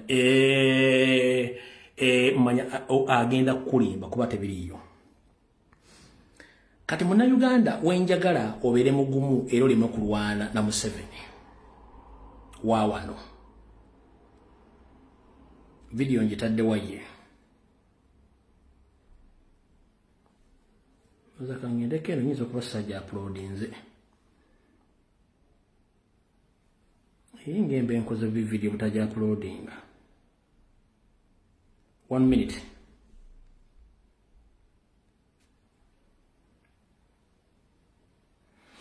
Wenjagala obeere mugumu era oyongeremu amaanyi. Museveni afuze emyaka 40. Lwaki olwaliro ng'ennaku z'omwezi 26 omwezi ogwa January muffe mwenna mumanyi nti ennaku za Museveni ezisembayo zituukiridde. Nga mumulaba ono oyo origino Yoseri muwala we lwawadde message eringa emusiibula emwebaza. Njagala onzitireyo okuva mu 86 nti waliwo family member yenna yali yeebaziza Museveni okuwangula eggwanga n'okubaleeta mu bufuzi. Lwaki olwaleero muwala we lwamwebaziza azifu nti abadde amusiibula. Nabagamba kitokota si kisaanikire. Kitokota si kisaanikire omusajja ono agenda. Njala muliza aka video kanule mukategeere. Ate museka ki?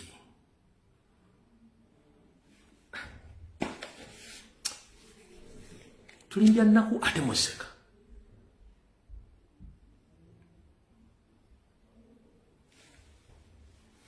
Njala mulize Yoseri nga muwala walinga amusiibula ate bonna bakimanyi. Wulira. Njagala uli bulungi nnyo.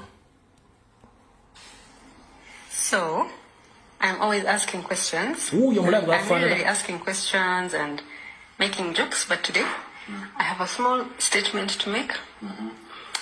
That since 1986, I've done some little research. Since 1986, the population has increased from 14.7 to 46, I think, in 2024.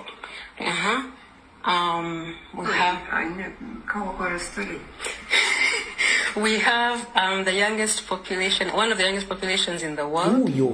Most of the killer diseases we used to read about at school are wiped out. Yes. And there has been, people live in peace as much as people can live in peace as human beings. And they live longer, 64 years now. Compared to 43. Yes. So today, me as me, and I think I speak for others who are of like mind and like heart. I want to say thank you. Thank you to you, Daddy. And thank you to those who went with you all those years ago, who caught your vision. Thank you for your courage. Thank you for your steadfastness and your devotion and your kindness. I wanted to just say thank you. Thank you. You passed the test. Oh. Wonderful. We're going to I don't know what that means. The one who doesn't thank will never get people who give him more. Oh. Okay. Now you're I wanted to say a thank you from my heart. I believe I'm not alone. To say thank you to you, Ginga, to you, Mommy, for walking steadfastly with Daddy all these years, faithfully carrying him with your prayers. Thank you. Thank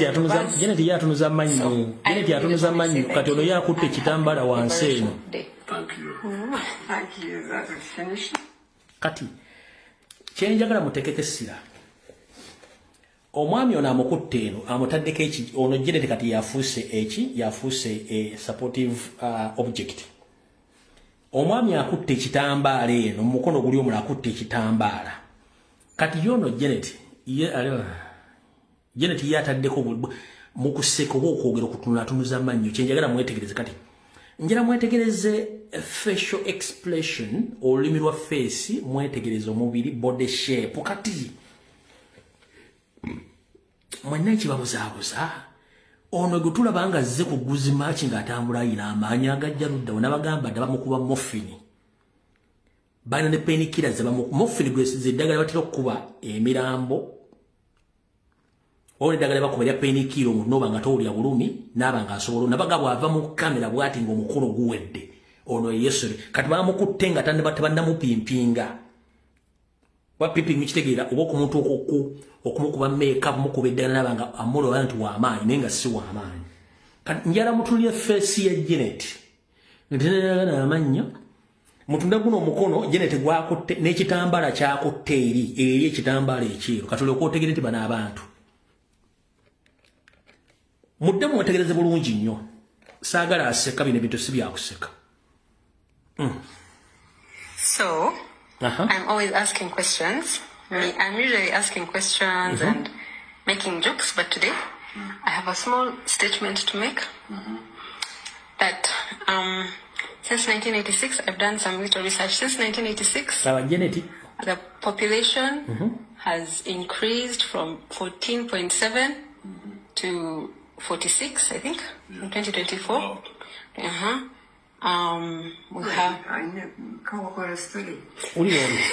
We have the youngest population, one of the youngest populations in the world. Most of the killer diseases we used to read about at school are wiped out. Yes. And there has been, people live in peace as much as people can live in peace as human beings. And they live longer, 64 years now. Compared to 43. Yes. So today, me as me, and I think I speak for others who are of like mind and like heart. I want to say thank you. Thank you to you, Daddy. Janet Thank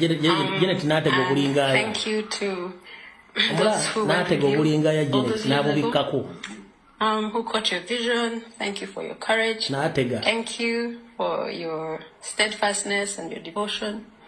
And your kindness. I wanted to just say thank you. Thank you. You passed the test. Oh. Truly, you said face.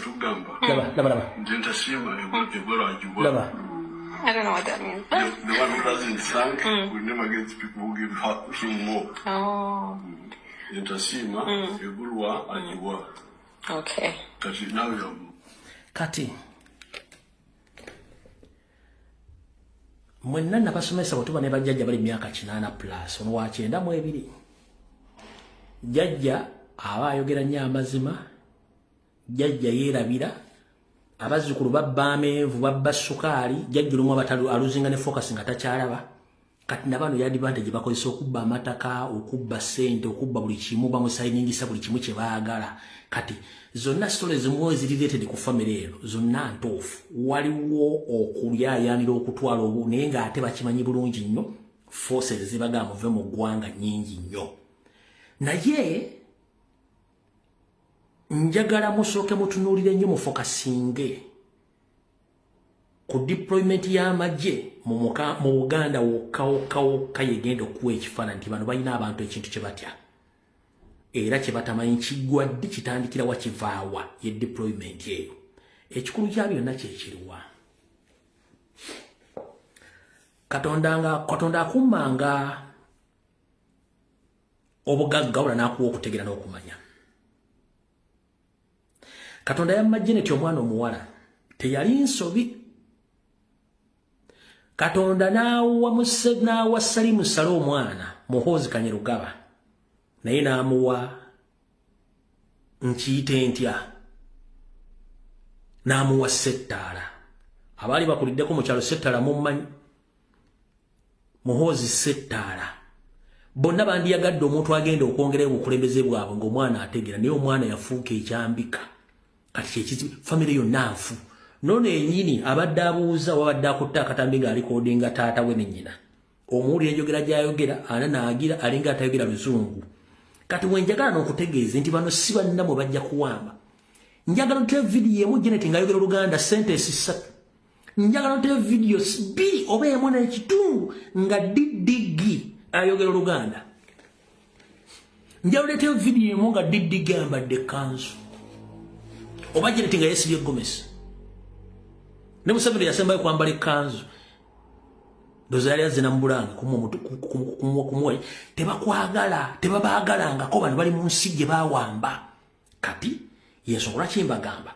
mwegendereze nnyo we were not liberated it's the Banyarwanda who liberated themselves right now they are overturning the table so if you don't wake up it's too late for you those who have been bribed to keep quiet about the matters of Uganda we are going to suffer the same.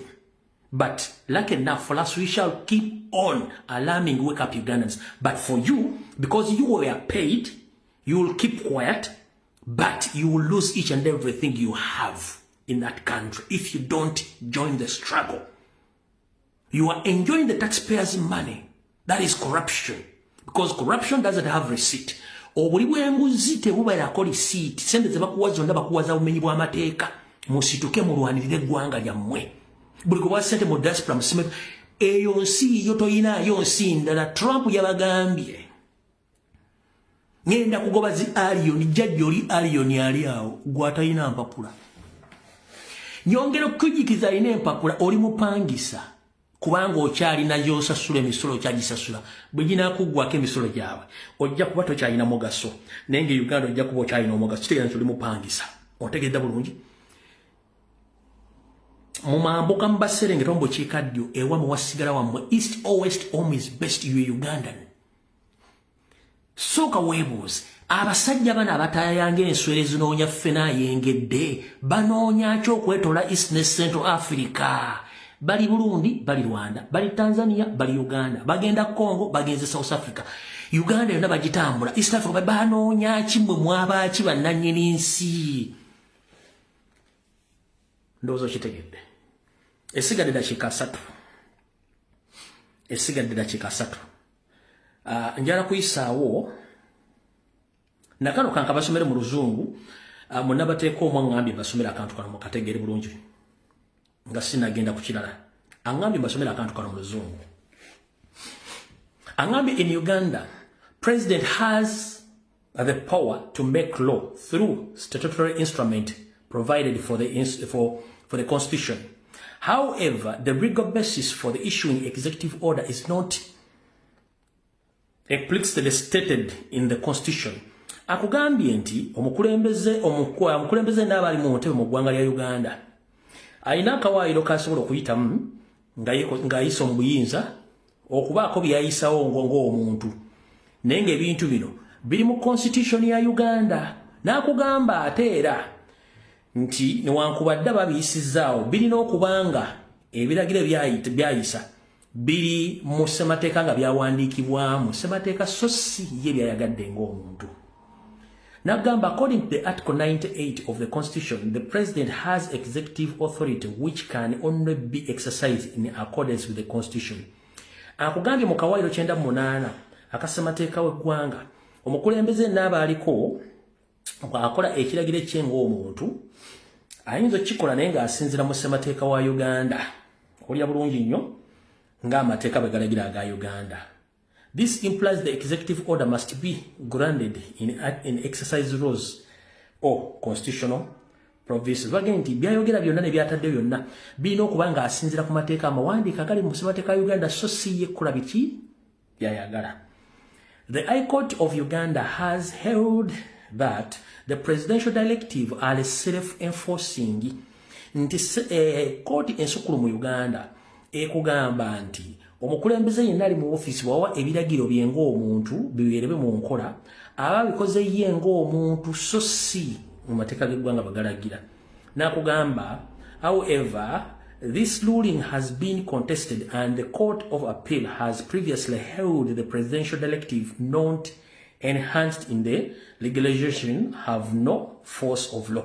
Agambye nti kooti ensukulu mu Uganda oba kooti ejulibwamu gye buvuddeyo katono yagamba nti ebiragiro bya president byabataddeyo byonna tebiina wonna obikkirizibwa mu ssemateeka w'eggwanga okuteekebwa mu nkola. Kitegeeza wonna bagambidde nti lawyer yenna asobola okuba ng'agenda ateekawo okuwoza kwonna ekyo ekiragiro kiveewo. Kati njala batwa mu dakiika 2 njala batwalako nana kumanya ebintu bingi. Pato yandekera emirimu gye wano. Pato yandekera emirimu gye nesimu bengenda gikola. Kale kansoka empise wano akantu kano. Mwenna abantu b'Eruweero njagala bategeeza nti ekitundu ky'Eruweero ne Nakaseke Museveni yeeyambisa abasajja n'abakazi. Nabo nga beeyambisa obuvuyo bwabwe mu biseera bino nga Museveni mugonvu anaatera okuva mu ntebe okuva. Beeyambisa omukisa ogw'okuba nti bakolagana ne poliisi okunyaga n'okutta n'okuwa bannayuganda. Abantu mwenna abali Eruweero ababbibwako ebisolo abatwalibwako amataka era abawambibwa battibwa n'ebibanja bammwe. Waliwo omwami ono mwamulabyeko dda nze saamutimbye omwami ono mumulaba ono.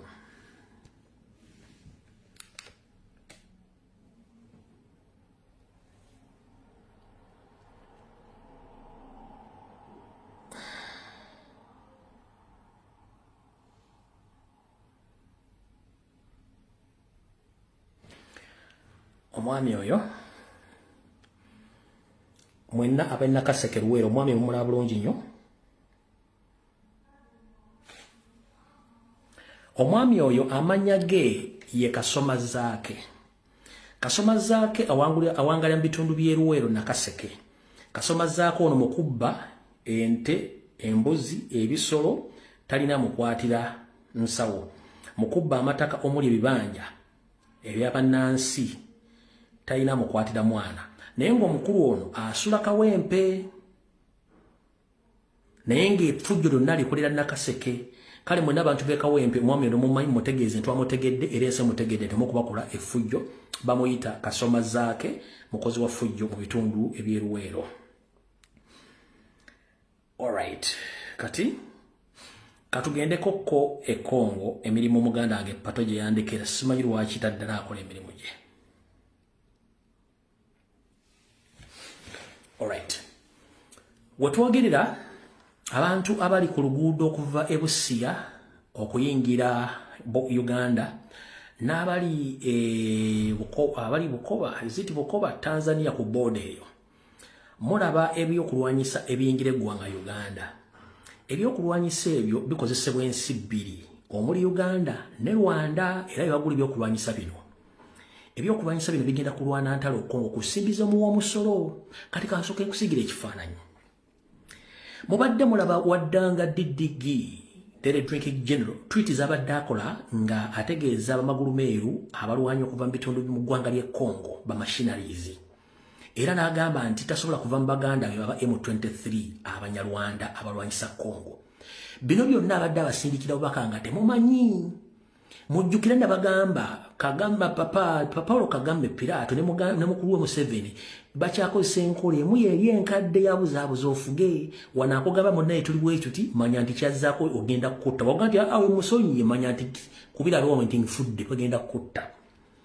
Otongerera essaawa zino abasajja ba M23 bafuuse ekyonga naye kyebakola ekkongo enkoko ekikola baana wabula essaawa ino muwulira nti babakubye oba muwulira nti lubalusewo wakati wa Rwanda ne Congo neggwanga ery'omulirwana erya Burundi mumanye nti kayinza okuggweramu nga kali Kampala nkidda bwe muwulira nga aliwo olutalo lubalusewo wakati wa Rwanda direct ne Congo nga nera abafuduse Burundi mumanye nti kaba kaweddemu aka Museveni ne banne essaawa zino boolekera ekibuga Goma okiwamba naye ekibuga Goma bayinza okukoma awo bayinza okukoma eggoma olw'ensonga mu lulimi olw'amagye oba olulimi olulwanyi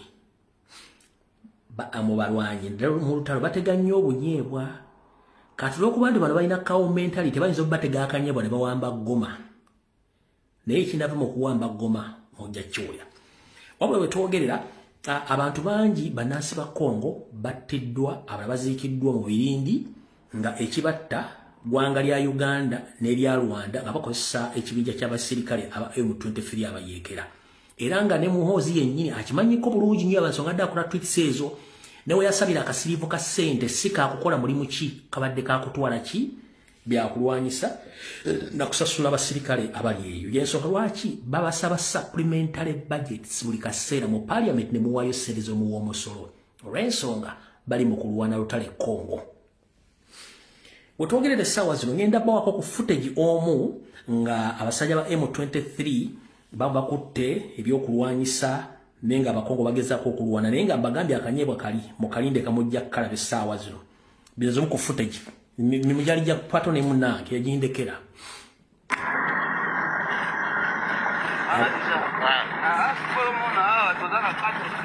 abakutte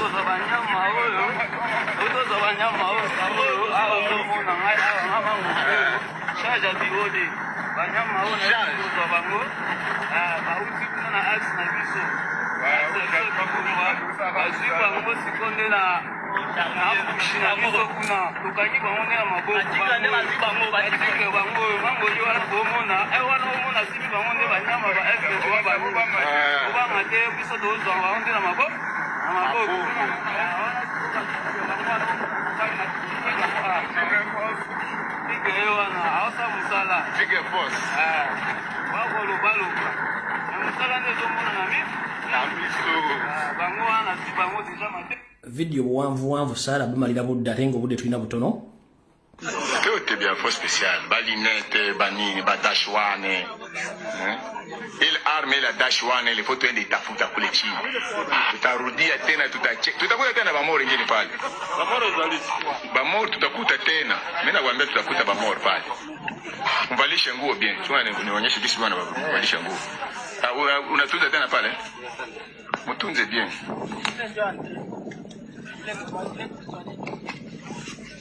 Alishapona papa. Unapona.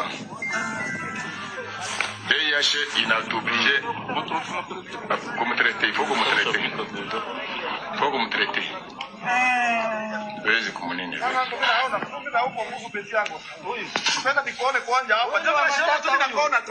Huyu Mungu akubariki.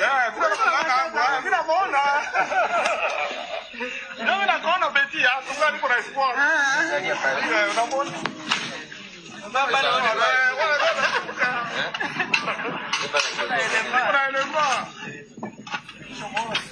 Obudde tulina butono. Wano nga batwalaganya emisinde bulungi nnyo bakomanda.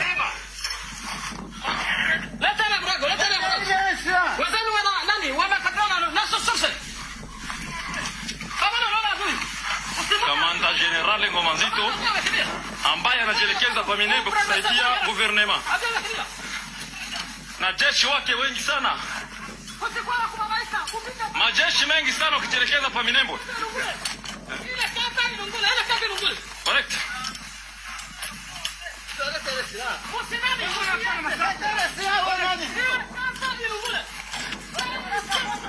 kamanda wa majeshi General Ngoma Nzito, ambaye anakadiriana na adui wa makanika ambao walikuja kuwatakia guvernema kwa Minembwe leo. Mwenyewe anashika silaha pika eme ambaye anapiga pika eme mwenyewe.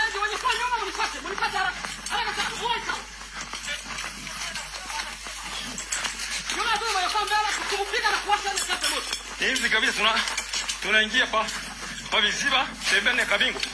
Tunakuwa pembeni kabisa na guvernema ili tusaidia kwa kupiga mjinga ambaye anakuja kutotaji katika nchi yetu ya Kongo.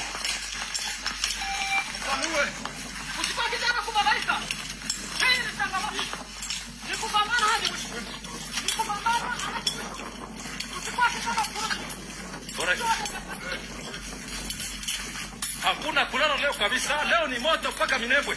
Tusaje huyo adui ambaye anakuja leo kwa Minembwe. Kama anatoka ni M23 ambaye anajitokeza. Tutajua.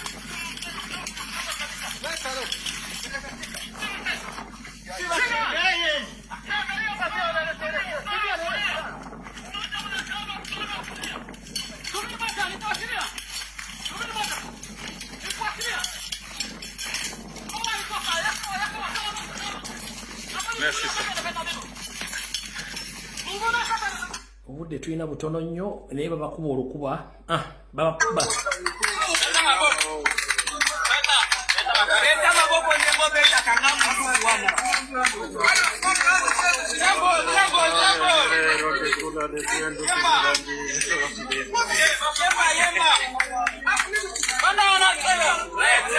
Ona mazo bakwata.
Evuga.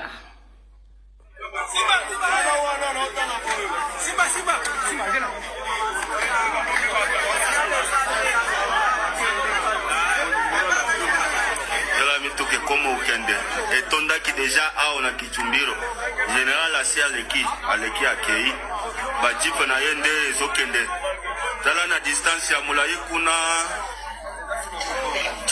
jipe yango wana kuna ezokende ezolanda kuna moni ndenge landani kuna bazolanda deja general en tout cas ka moral ka meki kumatali susu muke sans kukosa yo soki ezalaka ka resistance muke ya régiment na biso te onke na yebiso elingaka ezala mabe ao inawezala mabe penza.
Awo abakongo nga bafutiza abanyarwanda naye nga kaba keetaga vijje ejjingo yayinza okukanyubisa obulungi.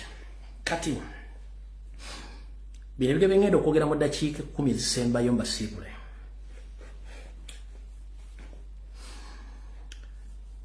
Mukimanyi bulungi nnyo nti olukalu lwa Africa lwe lusaasaanya ebintu byonna ebibisaasanya oba lulina ebintu byonna ebyetaagisa okukola ebintu eby'amasannyalaze n'ebintu bya buliri kye tuyita raw materials mu nsi z'abazungu.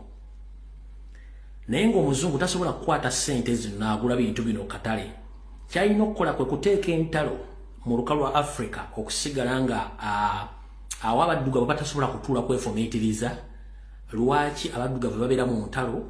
Lwaki betteŋŋana? Lwaki tebasobola kutuula ku mmeeza emu ne bategeeragana? Omuzungu akinawo mukono atya. Omuzungu akimanyi bulungi nnyo nti olukalu lwa Africa bwe lutula wamu ne lugamba nti lugenda kuddamu kuwa bazungu bano bintu bino bye bakozesa, omuzungu agenda kufiirwa atya.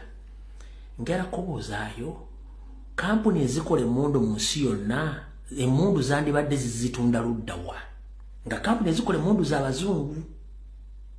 Era buli lutalo n'olubalukawo mu nsi abasinga okufunamu ze kampuni z'abazungu ezikola emmundu. Goloza lwaki bo bwe baba bakola budget ng'ate bagenda ssente zisindika mu Africa naye ng'ate ku street ezabo waliyo abantu basula ku nguudo tebasobola kukwata ssente ze bazimbamu ennyumba ez'abantu abali ku street bannansi n'abala ne babeera bulungi. Waliwo kitaddeko mbwongo n'ekyebuuza nti America esasula ssente mu World Organization esasula ssente luddawazi Obungereza zaaniziwa donation naye nga mu nsi yazaabwe mulimu abantu basula ku street nga bali bubi n'ekyokola tebakirina. Gwoza kibafokasinga nnyo tteeka ssente mu ntalo n'okusupplyinga emmundu ezo kubanga baagala mwekube kuba temutegeera. Y'ensonga lwaki Museveni Essawazi bw'oba wayimirira ku magulu ko n'okozesa Abaganda n'obagamba nti I came to liberate this nation n'ogamba nti abakulembeze abalwa mu buyinza be baviiridde ku Africa obutate lwaki ku myaka ata gy'ofugidde eggwanga ku bantu bonna bannayuganda bakugambye ogummulu w'oyo buyinza tasobola bawuliriza? Oyina njawulo ki n'endowooza y'abazungu etakkiriza mu kukyusa bukulembeze emirembe ku nkalu za Africa nga balina kye banoonya? Bw'ogamba twandiyagadde nnyo okubeera mu ntalo okulwana, tusobola okulwana naye si ye mentality. Twagala kukyusa attitude mentality. We want to change the attitude and the mentality of all past leaders, including Museveni.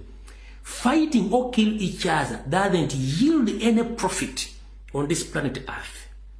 The safety, the liberty, the independence, and the livelihood of Ugandans matters more than you who think that you are going to rule us forever. We must sit down and settle our differences. Leading human beings is just a task upon their will. Museveni wagenda mu nsiko nti ozze kulwanirira mirembe kati okuwamba n'okutta abantu n'okuteeka sereze eggwanga mu ntale zitatukwatako munnayuganda owawansi afunda mu luddawa. Emyaka ano okyagala okolera mu buyinza era otta abantu era oyagala osindika abantu bajje mu kulwana n'emmundu era bayiwa omusaayi gwa bannayuganda. Tetwagala kutta bantu. Nze n'okola omuntu ng'abonaabona kimpisa bubi lwakuba siina kimpisa bubi. Nze omunaomulanga mubi naye ng'alina ekizibu mba mpulira bubi. Naye mmwe temulaba bannayuganda nga babonaabona era temusobola kutuulako ne mugaa nti abasajja be tubonyaabonya. batuwaniridde emyaka 6 batuwaliridde emyaka 4 era tukyabakwata tubatta kiki nnyo kye muwalirira azifu nti buli gwotta emyaka gyabadde alina gigenda kudda ku ggwe mulekerawo okutta abantu mukyuse obuyinza mirembe omuntu okugamba nti free political prisoners otwagala kukyusa ggwanga olwo si lutalo. Politics is all about ideology. Is not action of killing and kidnapping. Whoever have the best ideology, he wins the power of the people, or he wins the will of the people. Politics tabangako butemu buchayi no. Politics is the ideology. Oba ebyobufuzi birowoozo asinga ebirowoozo ebirungi n'abiguza bannansi gwe bawa obuyinza. Weebuuze lwaki mu luvannyuma lwa myaka 5 agamba alina emmundu era alina obuyinza ate akoma omu mu basaba obululu yandibadde afuga singa emmundu yeri mu mateeka muzuukuke. Museveni, wake up in your slumber. Salimu Saleh, wake up before it's too late. It's all about ideology. Whoever comes to talk about the political issues in Uganda is not any enemy of that country. That already system of hate and untouchables must stop. Eyenkola eyobutayogerwako n'obutogera ku nsonga zikwata ku ggwanga eyina okukoma. Weebuuze Salimu Saleh lwaki osasula abantu okwogera propaganda ku Kyagulanyi, okuvuma Kyagulanyi bw'oba ogamba nti olina obuyinza. Abantu osasula baaki? Mujje mubuulire abantu ideology zammwe nti tulina kino babaguloba nedda. Naye ebintu by'okuwamba n'okutta abadde total nonsense must stop. Tolina buyinza ku bulamu bwa muntu. Yensonga lwaki botta omuntu bagenda kuvunaana. Yensonga lwaki mukama omuganda otasobola kuva mu buyinza akimanyi nti akoze ebikolobero bingi nnyo. Abana Uganda musituke. Obu wagira NRM mu Uganda siwe erina okubeera. Uganda yawako Saudi Arabia, Dubai ne Bungereza ebyokulu by'obuyambi. Mwasigalira ludda wa? Mwasigalira ludda wa bataata? Bino bye twogera si butemu si bukyayi.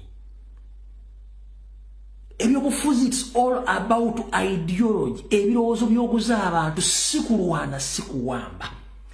Era asinga ebyobufuzi ebirungi gubawo obuyinza. Tekibangako kyabulaba okwetaba mu byobufuzi. Tekibangako kyabulaba okwogerera eggwanga lyo. Tekibangako kyabulabe kulwanirira ggwanga lyo. Naye mmwe abakyalina mentality y'ekiddugavu nti we must use weapons to get power. That is wrong ideology. If power belongs to guns, singa na America bakera kuba nkebete, singa ne Bongeza bakera kuba nkebete, but the power belongs to people. That's why they come with their ideology. And the public decides who has good ideologies. Never more buyinza. After serving the term, n'avaako n'abaana ne bajja. Kyetulwaniza sigenda kufuka olusuwa. No. Njagala ensinga erimu emirembe. Njala wankusanga n'entambula n'enkuyitako nga sikubye luyita onkubye luyita onzibye sikubye. Sente z'omusolo nga zikola. Amalwaliro gakola, amasomero gakola, asomye ng'alina ebisanyizo afuna omulimu. Buli muntu akola bizinesi nga tasosoddwa. Lwaki musosola mu mawanga? Lwaki musosola mu mirimu? Lwaki mwagala okutta abantu abavayo okwogera ku nsonga z'eggwanga? Bwe mba byomukola bituufu, lwaki musasula ssente ate bavuma abantu aboogera ensonga entuufu? Lwaki mbakwata? Omuntu fuuti soja yambadde ovulo n'ojja omukwata n'omusiba buli maawa n'omutta omuwamba ku ki? Eyo ideology atonda identity ye mu ideology ya red. Nimwe mulina old mentality eri nti power belongs to gun. No, teri nsekulakula nange eyina system power belongs to guns. No, singa tewali semateeka. Semateeka waki Museveni, why do we have a constitution? Why do we have the parliament? It's because power belongs to people, not to guns. Bwe bakulembeze mukyalina mentality ganti egule mundu n'ebyokulwanyisa bisinga okuzimba amasomero, okuzimba amalwaliro, okuzimba enguudo, okutandikawo emirimu. Sente ze mwakateeka ekkongo okulwana zandibadde zazimba dda factories nga bannayuganda bakyagenda kuba kyeyo.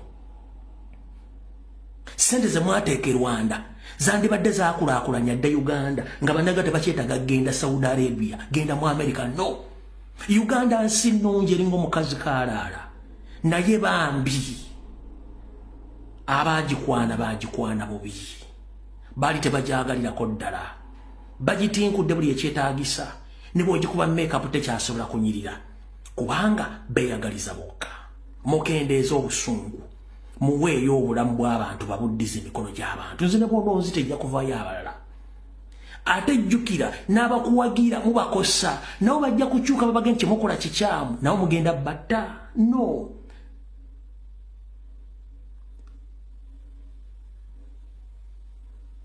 temutta bantu tebeetaaga kutta teweetaaga kutta muntu okufuna obukulembeze mukole abantu bebaagala nga nfundikira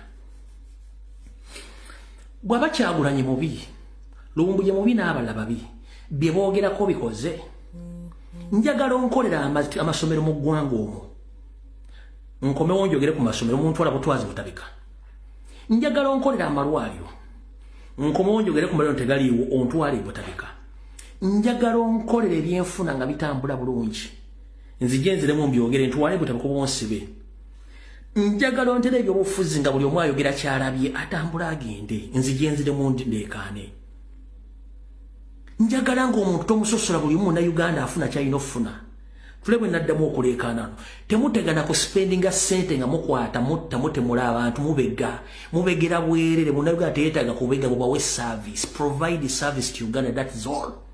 The money you spend in spying, kidnapping and killing people, that is total nonsense. Do exactly what we say or what we complain about. Nobody will come again to shout on these social media platforms. Still again akonda bukoleka. Tumija nkwagazachi. Amasomero wegali, freedom of speech weri, freedom of expression weri, amalero gakola buli kimu kitambula, amasanyalaze gakola buli kimu nenga buli kimu kitambula akasemba. Mu economic sabotage in the 50-year master plan mubadde nira kyesibagambanga. Ekigambo kyebayita load shedding strictly mu Buganda. It is a plan of sabotaging economic activities in Buganda. Lero nkibagambe. Okujibwa kw'amasanyalaze mu Buganda wokka ogajjako buli kaseera ne gavaako.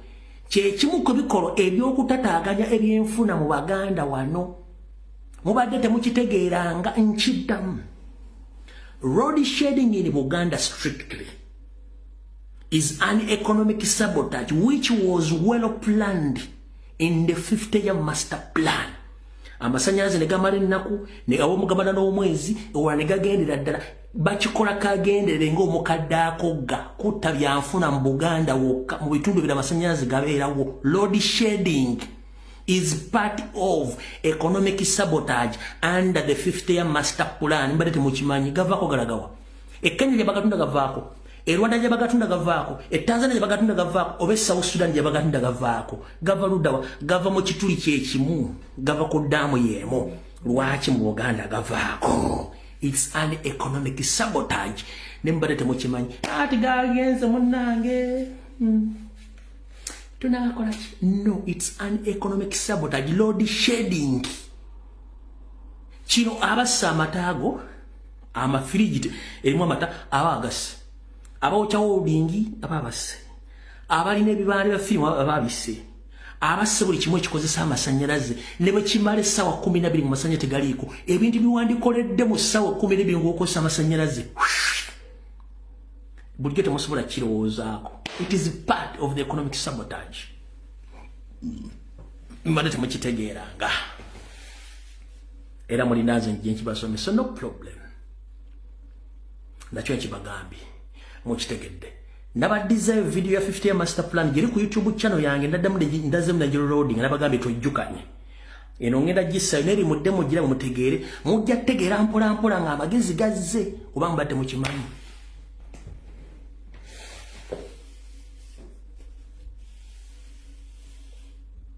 Tunuulira bitundu byonna mu 7 byayagala abisabotaginga economically. Amasanyalaze bagajjako buli kaseera buli kaseera buli kaseera buli kaseera. Muno mwe muri Buganda ne gambukako mu Busogaawo. Mu Busogaawo bibitundu byasingira ddala obutayagala Busoga Buganda bibitundu byasingira ddala amasanyalaze n'agajjako completely. kati kyakola naga overpricinga negateka kumwende ejja waggulu mulemererwe ekyo nakyo mukitegedde mujja kuba bulungi kasita munaategeera bwe tubagamba ffe tetufaayo video ewedde tusinkane ku Lwokusatu ssaawa 2 mukama bakomere mweraba